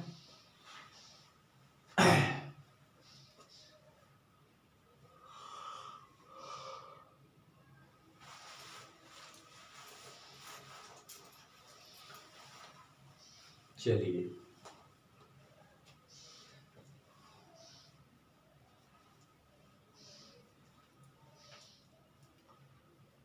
तो ये मुख्य उच्चिष्ट है और निम्निष्ट और गौड़ उच्चिष्ट, जिसको हम सेकेंडरी मैक्सिमा कहते हैं या द्वितीयक उच्चिष्ट कहते हैं, उसके बारे में चर्चा करते हैं और एक जनरल फार्मूला डिराइव करेंगे उनका।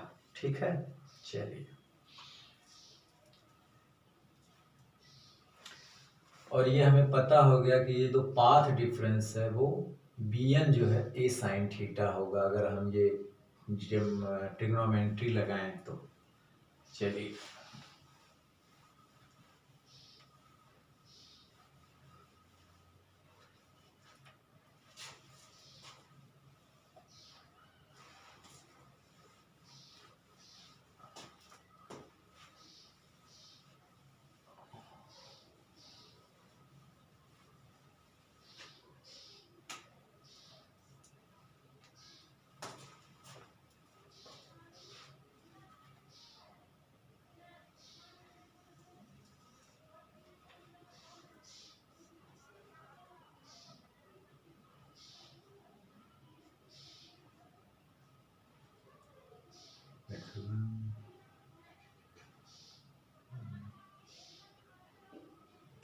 चलिए, अब देखिए निम्निष्ट कैसे बनता है, उसको हम लोग यहाँ से हम समझने की कोशिश करते हैं, एक दूसरा फिगर बना करके। ये है, ये पर्दा पॉइंट P है, इसे हम लोग क्या करते हैं, स्लिट को दो बराबर भागों में बांट देते हैं। तो ये वाला पार्ट a/2 a/2 हो गया। ठीक है। अब क्या है कि ये दो पार्ट, अब यहां से हम एक रेज निकलेंगे, अपर हाफ जो स्लिट का होगा, एक लोअर हाफ। हम P पॉइंट पे जो है डिस्ट्रैक्टिव इंटरफेरेंस कराना चाहते हैं।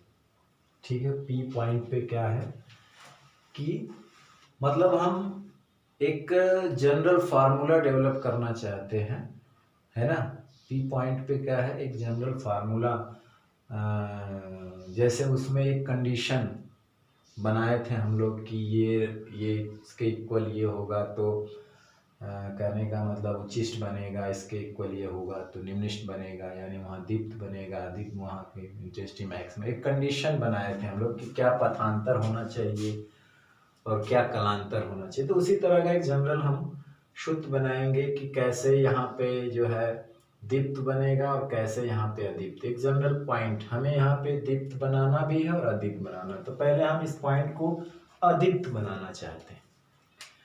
तो उसके लिए हम एक ट्रिक है, उसके लिए हम क्या करेंगे कि स्लिट की चौड़ाई को दो इक्वल पार्ट में बांट देंगे। दो इक्वल पार्ट में क्या होगा, बांट देंगे। और देखिए अब इसके जो पाथ डिफरेंस होंगे, यहां से एक रेस चली और इसके उलोबर से एक पॉइंट से रेस, देखिए इसको कई पार्ट में, मान लो ये 50 पार्ट में है और ये 50 पार्ट में, तो इसका पहला पार्ट और ये 51वां पार्ट, यहां से रेस चलेंगे, ठीक है।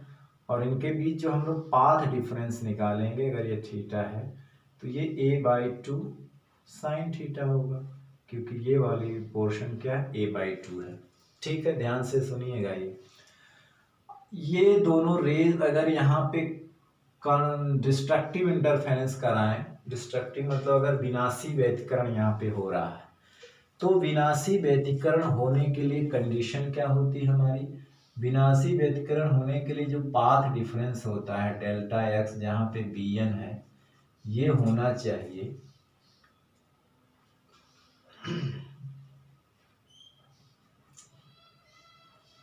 λ/2।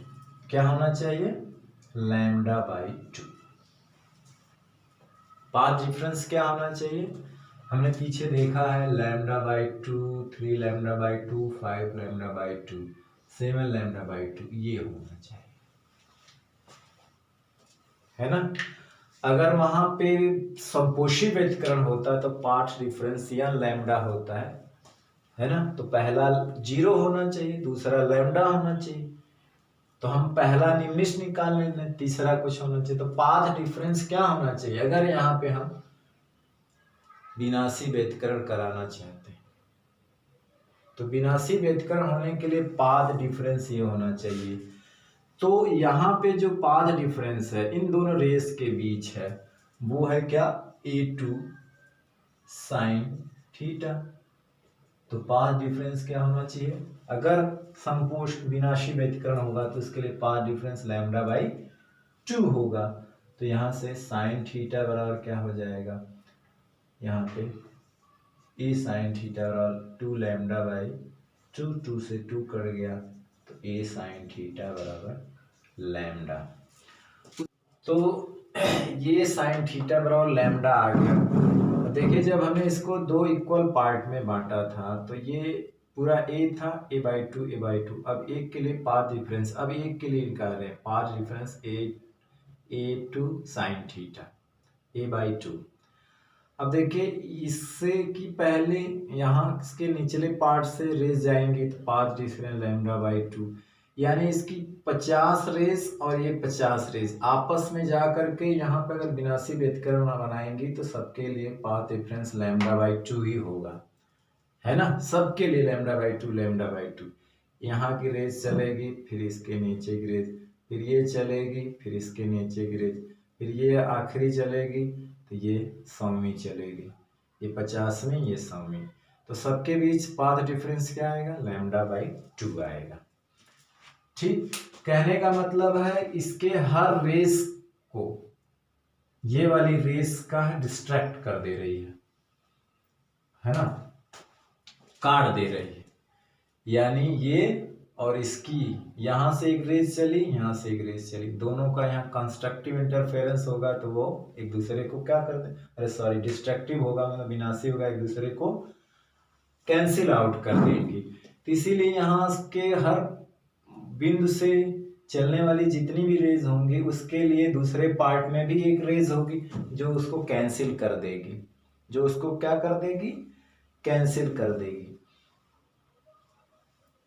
तो यानी कहने का मतलब है कि ऊपरी वाले प्रत्येक भाग से जो चलने वाली तरंगिकाएं होती हैं वो निचले भाग से चलने वाली तरंगिकाओं को क्या कर देती हैं, कैंसिल आउट कर देती हैं। अगर यहाँ पे विनाशी व्यतिकरण बनाना है, जिसके लिए हमने कंडीशन क्या लगाया था कि पाथ डिफरेंस λ/2 होना चाहिए। तो λ/2 हमने लगाया तो हमें मिला का a sin थीटा बटे लैम्डा। तो यानी कि इक्वल पार्ट में बांटेंगे तो इस पार्ट के कारण ये पार्ट डिस्ट्रैक्ट हो जाए, मतलब कहने का मतलब है कि इस पार्ट से चलने वाली जो रेज होंगी, इस पार्ट की रेज का अगर हम विनाशी व्यतिकरण कर रहे हैं तो ये वाली रेज इसको कैंसिल आउट कर दे रही है। ठीक है। अब उसी तरह से अगर हमें दूसरा मिनिमा प्राप्त करना है तो इसके 4 इक्वल पार्ट करने पड़ेंगे। कितना पार्ट करना पड़ेगा? 4 इक्वल पार्ट। ठीक है। ये पर्दा है, यानी इसका हम 4 इक्वल पार्ट करेंगे, ये और ये 4 इक्वल पार्ट। अब देखिए ये पार्ट इससे कैंसिल आउट हो जाएगा, 4 इक्वल पार्ट करने हैं ना।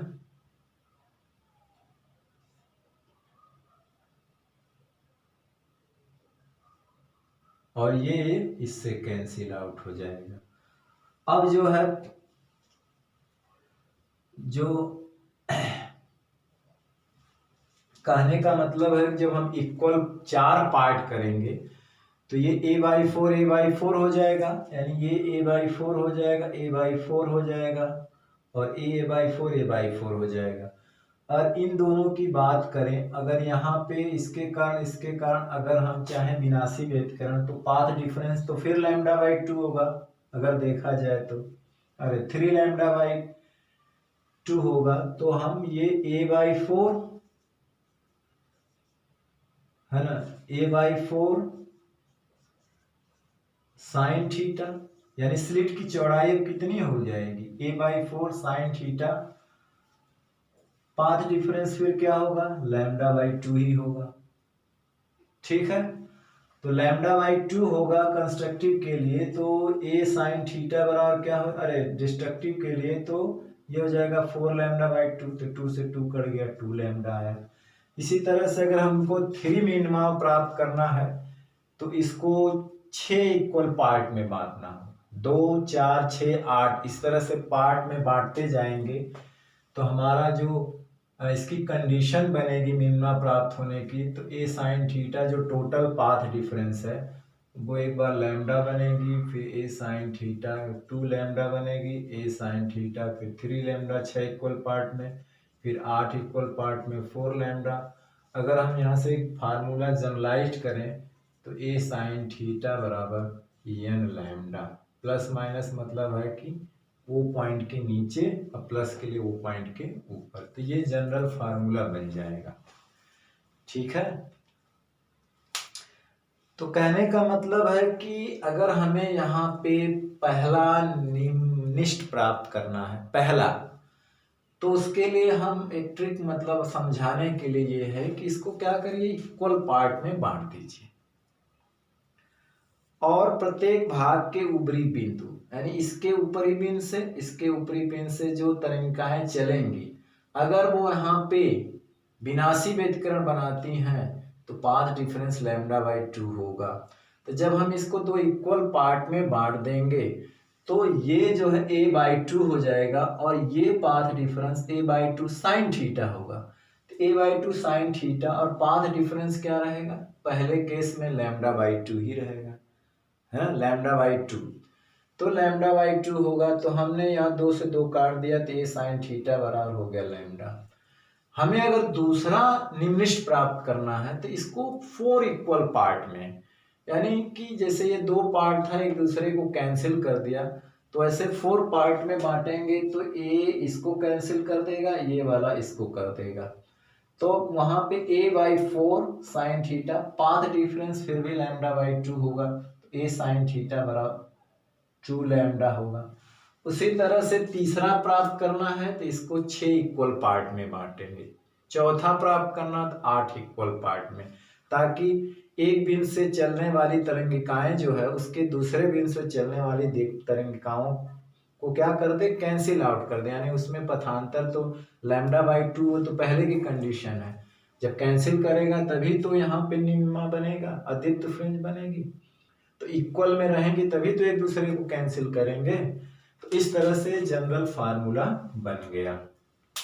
ठीक है, तो इस बात को हम जो है लिख लेते हैं, है ना, इस बात को हम ढंग से लिख लेते हैं। हमने एक बार जनरल बना दिया, अब उसको हम लोग समझा दिया, आप लोग के दिमाग में आ गया, हम डायरेक्ट लिखते हैं इसको।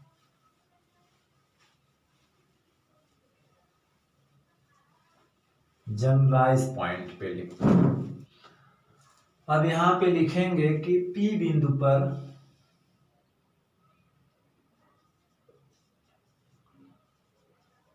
प्रथम निम्न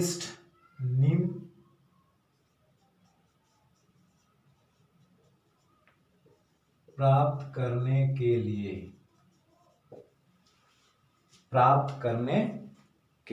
प्रथम निम्निष्ट क्या है, प्राप्त करने के लिए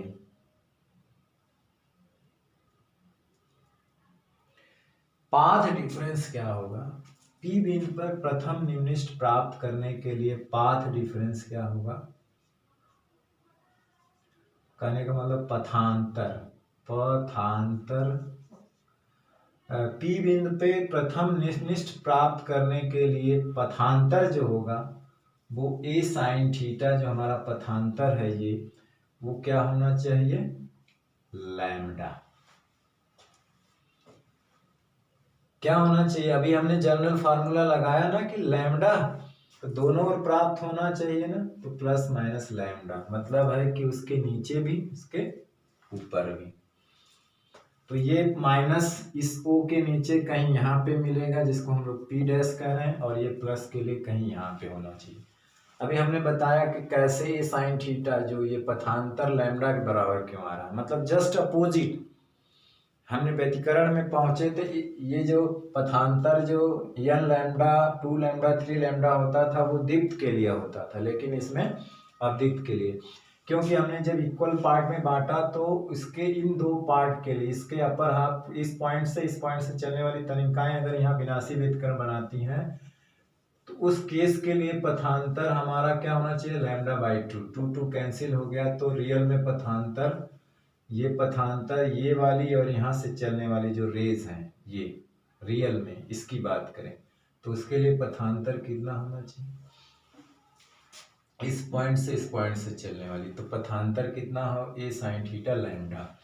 उसी तरह से 4 इक्वल पार्ट करेंगे तो 2 लैम्डा, 6 इक्वल पार्ट करेंगे तो 3 लैम्डा, 8 इक्वल पार्ट करेंगे तो इसी तरह से लैम्डा 2 लैम्डा 3 लैम्डा 4 लैम्डा आता जाएगा, तो एक जनरलाइज पॉइंट निकाल देंगे। ठीक है ना। अब इस प्रकार P बिंदु पर nवां निम्निष्ट प्राप्त होगा, इस प्रकार P बिंदु पर nवां निम्निष्ट प्राप्त करने के लिए पथांतर क्या होना चाहिए, a sin theta plus minus n lambda होना चाहिए। ठीक, तो a sin थीटा बराबर क्या हो गया, n लैम्डा, और इस सूत्र में जो है n बराबर 1 2 3 ये होगा। n बराबर 0 के लिए जो है वो मुख्य उच्चिष्ट हो जाएगा, उच्चिष्ट होगा।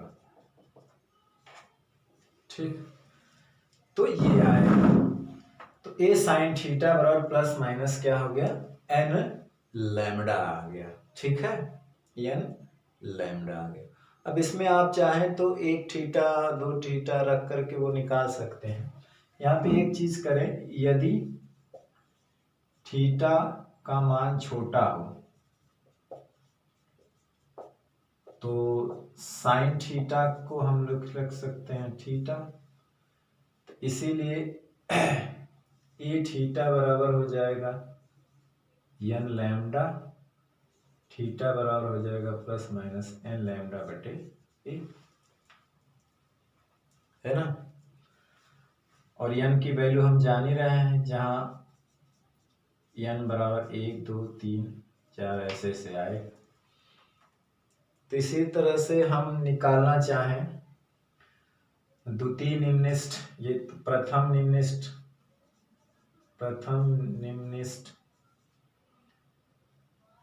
के लिए थीटा 1 हो जाएगा। प्रथम निम्निष्ठ के लिए प्रथम ऐसे लिख लेंगे, ये विवर्तन कोड है एक तरह से, प्रथम द्वितीय तृतीय डॉट डॉट विवर्तन निम्निष्ठ के लिए विवर्तन कोण, निम्निष्ठ के लिए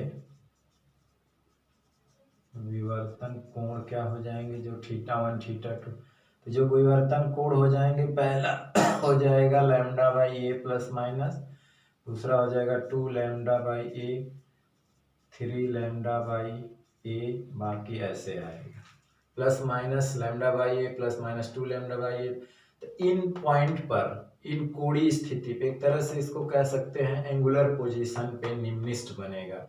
इस पे पहला, दूसरा, तीसरा। अब इसका स्क्रीनशॉट ले लीजिए।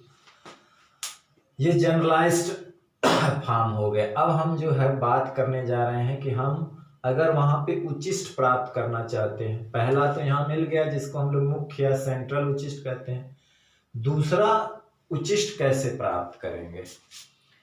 तो अगर हम P बिंदु पे द्वितीय उच्चिष्ट प्राप्त करना है तो उसका जनरलाइज्ड फार्मूला क्या होगा, उसका जनरलाइज्ड फार्मूला क्या होगा। ठीक, तो आप इस बात को स्क्रीनशॉट ले लीजिए, या इस फिगर को भी हम मिटा करके फिर से बना के समझाएंगे। ठीक है, चलिए सब मिटा देंगे। चलिए इसको नोट कर लीजिए। ये P बिंदु पर रहेगा,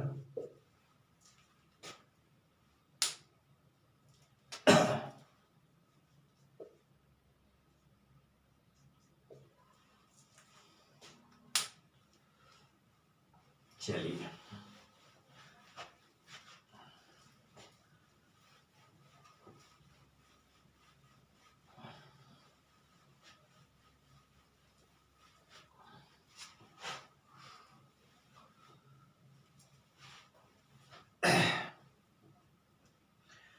देखिए, उसके लिए क्या करें, ये मान लें हमारे स्क्रीनशॉट है, ये पर्दा है, पॉइंट P है, यहाँ से रेज आ रही है। अब इसके लिए क्या करना है, हमें जो भी रेज है, इसके लिए इसको हमें क्या करना है, जो A है इसको 3 इक्वल पार्ट में बांट देना है। 3 इक्वल पार्ट में, एक ये और A। ठीक है, तो ये वाली दूरी a/3 और a/3 हो गई। ठीक,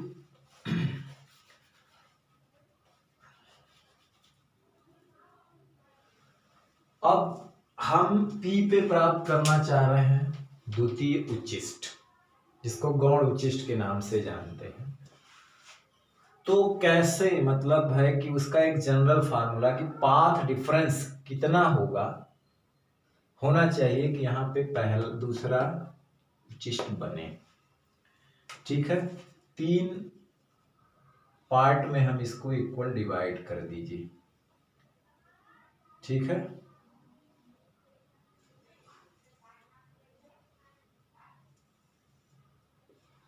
अब देखिए ये पाथ डिफरेंस अगर निकालें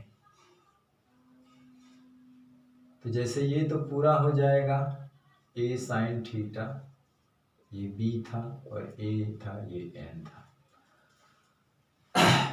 ठीक है, हम अगर इस 2 पार्ट की बात करें, ये 2 पार्ट, इसके पहले बिंदु से चलने वाली तरंगिकाएं और इस पॉइंट के ठीक निचले बिंदु से चलने वाली जो तरंगिकाएं हैं,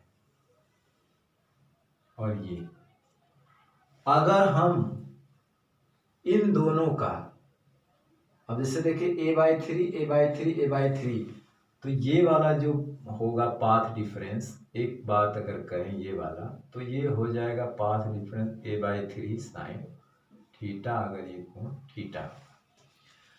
अगर यहाँ पे ध्यान देने वाली बात है, ट्रिक है कि अगर हम इन दोनों रेस का यहाँ पे विनाशी व्यतिकरण करा दें, इन दोनों रेस का हम लोग क्या कर दें, विनाशी व्यतिकरण करा दें, तो इसके प्रत्येक पार्ट से चलने वाली तरंगिकाएं इसके प्रत्येक पार्ट से चलने वाली तरंगाओं के कारण एक दूसरे को कैंसिल कर देंगे। यानी यहाँ तक की प्रकाश तरंगिकाएं और इनकी प्रकाश तरंगिकाओं के कारण यहाँ पे प्रकाश नहीं पहुंचेगा, एक पार्ट बच जा रहा है। तो ये दो पार्ट तो कैंसिल आउट हो गए, जो तीसरा पार्ट है उसके कारण लाइट यहाँ पहुंच जाएगी। ठीक से समझना ये कि कैसे वहां पे द्वितीय उचिष्ट बन रहा है। इसे हमने 3 इक्वल पार्ट कर दिए इसके, इस पार्ट के पहले बिन से दूसरे पार्ट के निचले बिन से, है ना, यहाँ वाले फिर पहले बिन से, एक तरह से कह ली चलने वाली तरंगिकाओं को अगर हम यहाँ पे डिस्ट्रक्टिव मतलब विनाशी व्यतिकरण करा दें, तो ये दोनों पार्ट एक दूसरे को कैंसिल कर देंगे। यहाँ से चलने वाली तरंगिकाएं विपरीत कला में मिल करके वो एक दूसरे को डिस्टर्ब कर देंगे, कैंसिल आउट कर देंगे। ये पार्ट की जो तरंगिकाएं हैं वो डायरेक्ट यहाँ पे पहुंचेंगी, तो जिस कारण से कुछ प्रकाश यहाँ पे आ जाएगा, जिसकी तीव्रता कम होगी, क्योंकि दो पार्ट कैंसिल हो गए, ये यहाँ पे आएगा तो इसके कारण यहाँ पे कुछ प्रकाश आ जाएगा, तो उसकी कुछ क्या हो जाएगी, तीव्रता रहेगी। तो देखिए इन दोनों को हम करा रहे हैं, तो पहले वाली करा रहे हैं ना, पहले का पहला या दूसरे का दूसरा, तो a/3 ही आएगा ना। तो कहने का मतलब होता है कि पाथ डिफरेंस पहला पहला, दूसरा दूसरा, तीसरा दूसरा, तो पाथ डिफरेंस क्या आएगा, λ/2। λ/2 पहले पार्ट पहले कंडीशन में, इसकी रे लेंगे, इसकी रे लेंगे, दूसरी दूसरी, तीसरी तीसरी, चौथी चौथी, पांचवी पांचवी, छठवीं, खत्म। तो सब रेस के बीच पाथ डिफरेंस λ/2 हुआ, तो यहाँ क्या बनेगा, विनाशी व्यतिकरण होगा, अदीप्त फ्रिंज बनेगी। लेकिन जो ये तीसरा पार्ट है उसके कारण कुछ प्रकाश यहाँ पे पहुंच जाएगा, तो इसीलिए यहाँ पे दीप्त फ्रिंज बनेगी। अब कंडीशन भी क्या होगी, a/3 पाथ डिफरेंस, यही ना है, यहीं से दोनों रेस जा रहे हैं, साइन थीटा, कंडीशन हम लोग लगाएंगे λ/2, क्योंकि हम विनाशी व्यतिकरण करा रहे हैं, तो विनाशी के लिए पाथ डिफरेंस λ/2, तो ये दोनों कैंसिल हो गए, लेकिन इसके कारण प्रकाश बनेगा। तो हमें कंडीशन क्या बनेगी, हमारी कंडीशन बनेगी जो रियल पाथ डिफरेंस है इसमें और इसमें, वो हो जाएगा 3λ/2। यानी कि जस्ट उल्टी, अगर इसको हम प्लस माइनस दें तो ये बन जाएगा। उसी तरह से अगर हमको तीसरा उचिष्ट चाहिए तो इसको 5 इक्वल पार्ट में बांटेंगे, कितने, 5 इक्वल पार्ट में। तो 2 पार्ट दूसरे 2 को कैंसिल कर देंगे तो 4 पार्ट कैंसिल हो जाएंगे, पांचवा एक पार्ट बचेगा जिससे प्रकाश वहां पहुंच जाएगा। ठीक है, तो पाथ डिफरेंस क्या हो जाएगा, जब 5 पार्ट में करेंगे तो a/5 sine theta, path difference तो λ/2 ही रहेगा। दो रेस के बीच अगर हम इसको 5 पार्ट में करें तो पहली रेस और दूसरी रेस के बीच पहला पाथ डिफरेंस अगर लें λ/2, विषम गुणक होना चाहिए इसका, तो इसलिए a साइन थीटा जब हो जाएगा ये 5λ/2 होगा। देखिए इसका पहला निम्नलिखित उचिष्ट तो λ/0 पर मिल रहा है, जब पाथ डिफरेंस क्या हो गया, Δx 0, ठीक। लेकिन दूसरा उचिष्ट जो है वो पाथ डिफरेंस 3λ/2 पे मिल रहा है और तीसरा मिल रहा है 5λ/2 पे। तो एक इसमें गायब हो जा रहा है, वो जो कि λ/2 पहला होना चाहिए, है ना। तो यहाँ पे शुरुआत यहाँ से हो रही है, अगर इसको तीसरा चाहिए, मतलब ये दूसरा था, तीसरा, चौथा चाहिए तो इसको 7 इक्वल पार्ट में बांटेंगे। तो path difference, real path difference क्या आ जाएगा, प्लस माइनस 7 लैम्डा बाई 2। अगर इसको जनरल फॉर्म में लिखें तो a sine theta plus minus 2n plus 1 lambda by 2 लिखेंगे और n की वैल्यू 1 से शुरू करेंगे। ये याद रखना, n की वैल्यू 0 से नहीं शुरू करेंगे, नहीं तो लैम्डा बाई 2 आ जाएगा। 1 से शुरू करेंगे, 1 रखेंगे तो 3 लैम्डा बाई 2 रखेंगे तो 5 लैम्डा बाई 2, 3 रखेंगे तो 7 लैम्डा बाई 2। तो समझ में आया कि कैसे हमने ये जनरल फॉर्म निकाला। हम ये कहे इस विड्थ को 3 इक्वल पार्ट में, जब हमको विनाशी व्यतिकरण के लिए जनरल फॉर्मूला लगाए तो हम उसको 2 equal part, 4 equal part, 6 equal part, 8 equal part में बांटे ताकि वो प्रत्येक एक दूसरे को कैंसिल कर दे। इसमें हम विषम पार्ट में बांटेंगे ताकि 2 एक दूसरे को कैंसिल हो जाए तो तीसरे के कारण प्रकाश वहां पहुंचे। 5 पार्ट रहेंगे तो 2 दूसरे 2 को कैंसिल कर देंगे, 4 कैंसिल, 5वें के कारण वहां प्रकाश पहुंचेगा। 7 के कारण 7 इक्वल पार्ट करेंगे तो 3 3 करके 6 कैंसिल हो जाएंगे, 7वें के कारण वहां प्रकाश पहुंचेगा। तो उसके लिए हम पहले कंडीशन क्या लगाएंगे कि मान लेते हैं कि इसकी पहली रेस और इसकी पहली रेस में यहाँ पे विनाशी व्यतिकरण करा रहे हैं। अगर हो जाए तो विनाशी के लिए पाथ डिफरेंस क्या होता है, लैम्डा बाई 2। तो a by 3 sine theta lambda by 2, तो ए साइन थीटा बराबर हो गया 3 लैम्डा बाई 2। तो ये रियल पाथ डिफरेंस है। कहने का मतलब ये पहली और ये वाली, इन दोनों के बीच अगर पाथ डिफरेंस 3 लैम्डा बाई 2 हो जाए तो यहाँ पे दीप्त फ्रिंज बनेगी। तो ये जनरल फॉर्म हो जाए। या यहाँ से यहाँ के बीच रेस का पाथ डिफरेंस 5 लैम्डा बाई 2 हो जाए, जो रियल पाथ डिफरेंस है, तो यहाँ पे मामूली दीप्त फ्रिंज बनेगी, दीप्त, जिसको हम लोग तीसरा उच्चिष्ट कहते हैं। तो ये जनरल फॉर्म बन गया। तो इसको हम मिटा करके फिर से लिखते हैं सही से।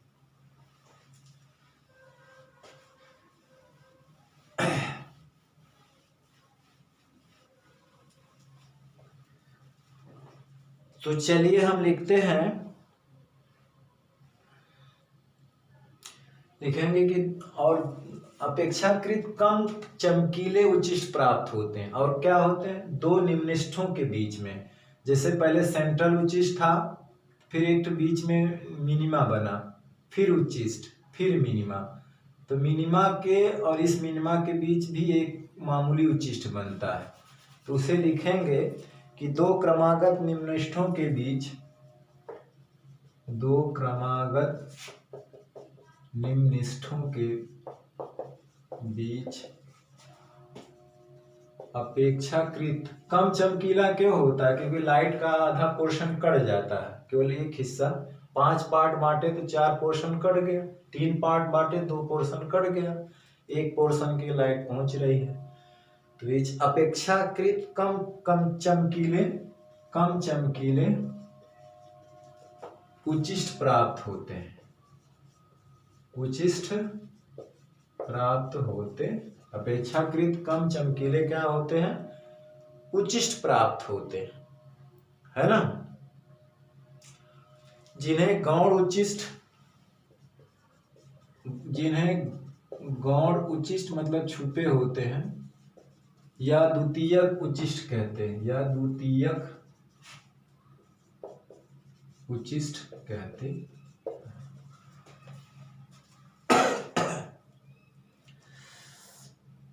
तो P बिंदु पर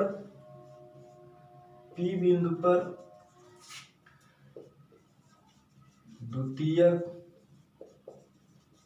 उच्चिष्ट प्राप्त करने के लिए तरंगिकाओं के बीच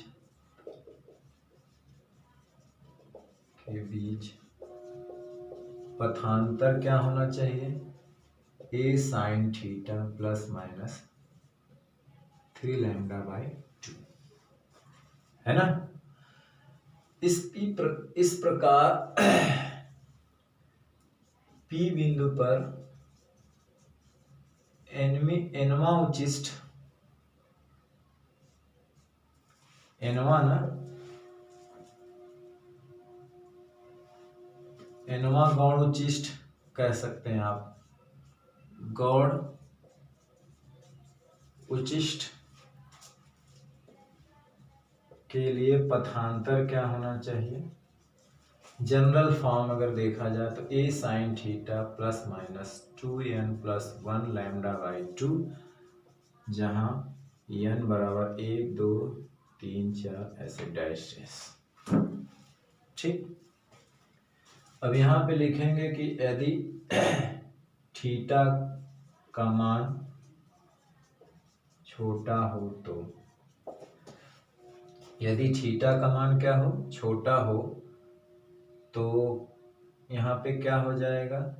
साइन थीटा को हम थीटा लिख सकते हैं, तो इसीलिए यहाँ पे हो जाएगा थीटा बराबर plus minus 2n plus 1 lambda by 2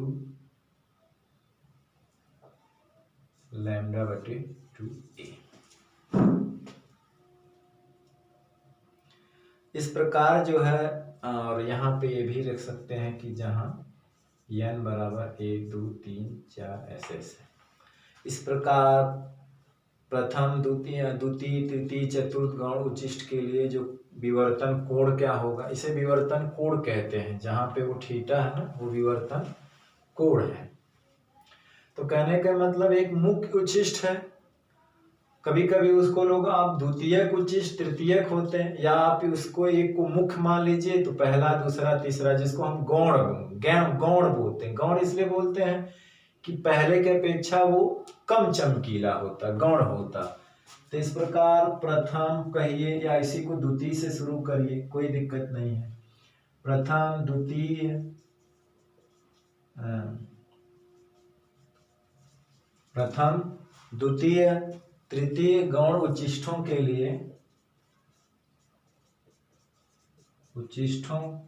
के लिए जो विवर्तन कोण है, विवर्तन कोण जो होगा क्रमशः क्या होगा? पहले क्या आएगा? 3 lambda by 2a, 5 lambda by 2a, 7 lambda by 2a plus minus, ये आएगा। ठीक, ये होंगे। तो हमने इसको समझाने की कोशिश किया था। अब हमारा 2 चीज बच गया है इसमें। हमें लगता है कि 2 वीडियो लेक्चर में पूरा होगा। देखिए, हमने इसमें एक ट्रिक समझाने की कोशिश की थी, हालांकि हमने सारी चीज डायरेक्ट लिखी है, लेकिन वो आया कहाँ से वो हमने लिखा है वहां पे। ठीक है ना? तो एक जनरल फार्मूला देखिए इसके लिए, क्योंकि ये पहला जो बनता है 3 लैम्डा बाई 2 पे ही बनता है, ना कि 2 लैम्डा बाई 2 पे बनता है, तो इसलिए जनरलाइज फार्मूला ये बना। अगर हमको निम्नलिखित प्राप्त करना है तो स्लिट को आप इवन नंबर पार्ट में बांटिए, 2 पार्ट 4 पार्ट 6 8 पार्ट में, और उस वहां पे उसका लैम्डा बाई 2 पथांतर यानी कि विनाशी व्यतिकरण से इक्वेट कर दीजिए, तो आपका जनरल फार्मूला बन जाएगा कि रियल पाथ डिफरेंस अगर ए लैम्डा ए साइन थीटा होगा, तो उसके बीच कितना पाथ डिफरेंस होगा कि वहां पे निम्नलिखित बनेगा। और उस पी पॉइंट पे अगर हमें उच्चिष्ट प्राप्त करना, पहला दूसरा तीसरा, तो आप उस स्लिट को इवन नंबर मतलब 3 पार्ट 5 पार्ट 7 पार्ट में डिवाइड कर दीजिए। तो जैसे 3 पार्ट में है, 2 पार्ट एक दूसरे को कैंसिल करें, एक पार्ट के कारण वहां पे प्रकाश पहुंचेगा। 5 पार्ट है तो 2 मिला के 4 पार्ट कैंसिल हो गए। हम वहां पर भी एक कंडीशन लगाएंगे, यदि वहां पे विनाशी व्यतिकरण हो जाए तो वो दोनों कैंसिल हो गए, चारों 2 करके, पश्चिमी के कारण प्रकाश जाएगा। 7 के लिए रहेगा तो 3 मिल करके वहां विनाशी बनाने के लिए कैंसिल कर देंगे, 7वें के लिए प्रकाश जाएगा। पाथ डिफरेंस हम विनाशी के लिए वही लैम्डा बाई 2 से ही इक्वेट करेंगे, तो हमें निकल के आएगा जो रियल पाथ डिफरेंस होगा स्लिट के पहले और लास्ट के तरंगिकाओं के बीच, तो वो निकल के आएगा ये 2n प्लस 1 लैम्डा बाई 2। हम विवर्तन कोण निकालना चाहें, यदि थीटा का मान बहुत छोटा हो, रेडियन में लें, तो ये इसलिए पहला, दूसरा, तीसरी गौण उच्चिष्ट के लिए अगर विवर्तन कोण देखें तो ये आएगा। वहाँ पर भी ये जनरलाइज फॉर्म है। अब हालांकि टाइम बहुत ज़्यादा हो गया है तो इसीलिए हम यहाँ पे वीडियो समाप्त करते हैं। इसके दो महत्वपूर्ण, जिस पे बहुत ज़्यादा सवाल आता है और हम इसके सवाल भी लेके आएंगे, 4-5 सवाल, अच्छे सवाल।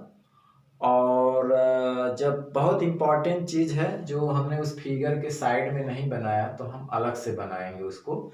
हम निकालेंगे केंद्रीय उच्चिष्ट की कोणीय चौड़ाई, रेखीय चौड़ाई, केंद्रीय उच्चिष्ट की कोणीय और रेखीय चौड़ाई और फ्रेनल दूरी।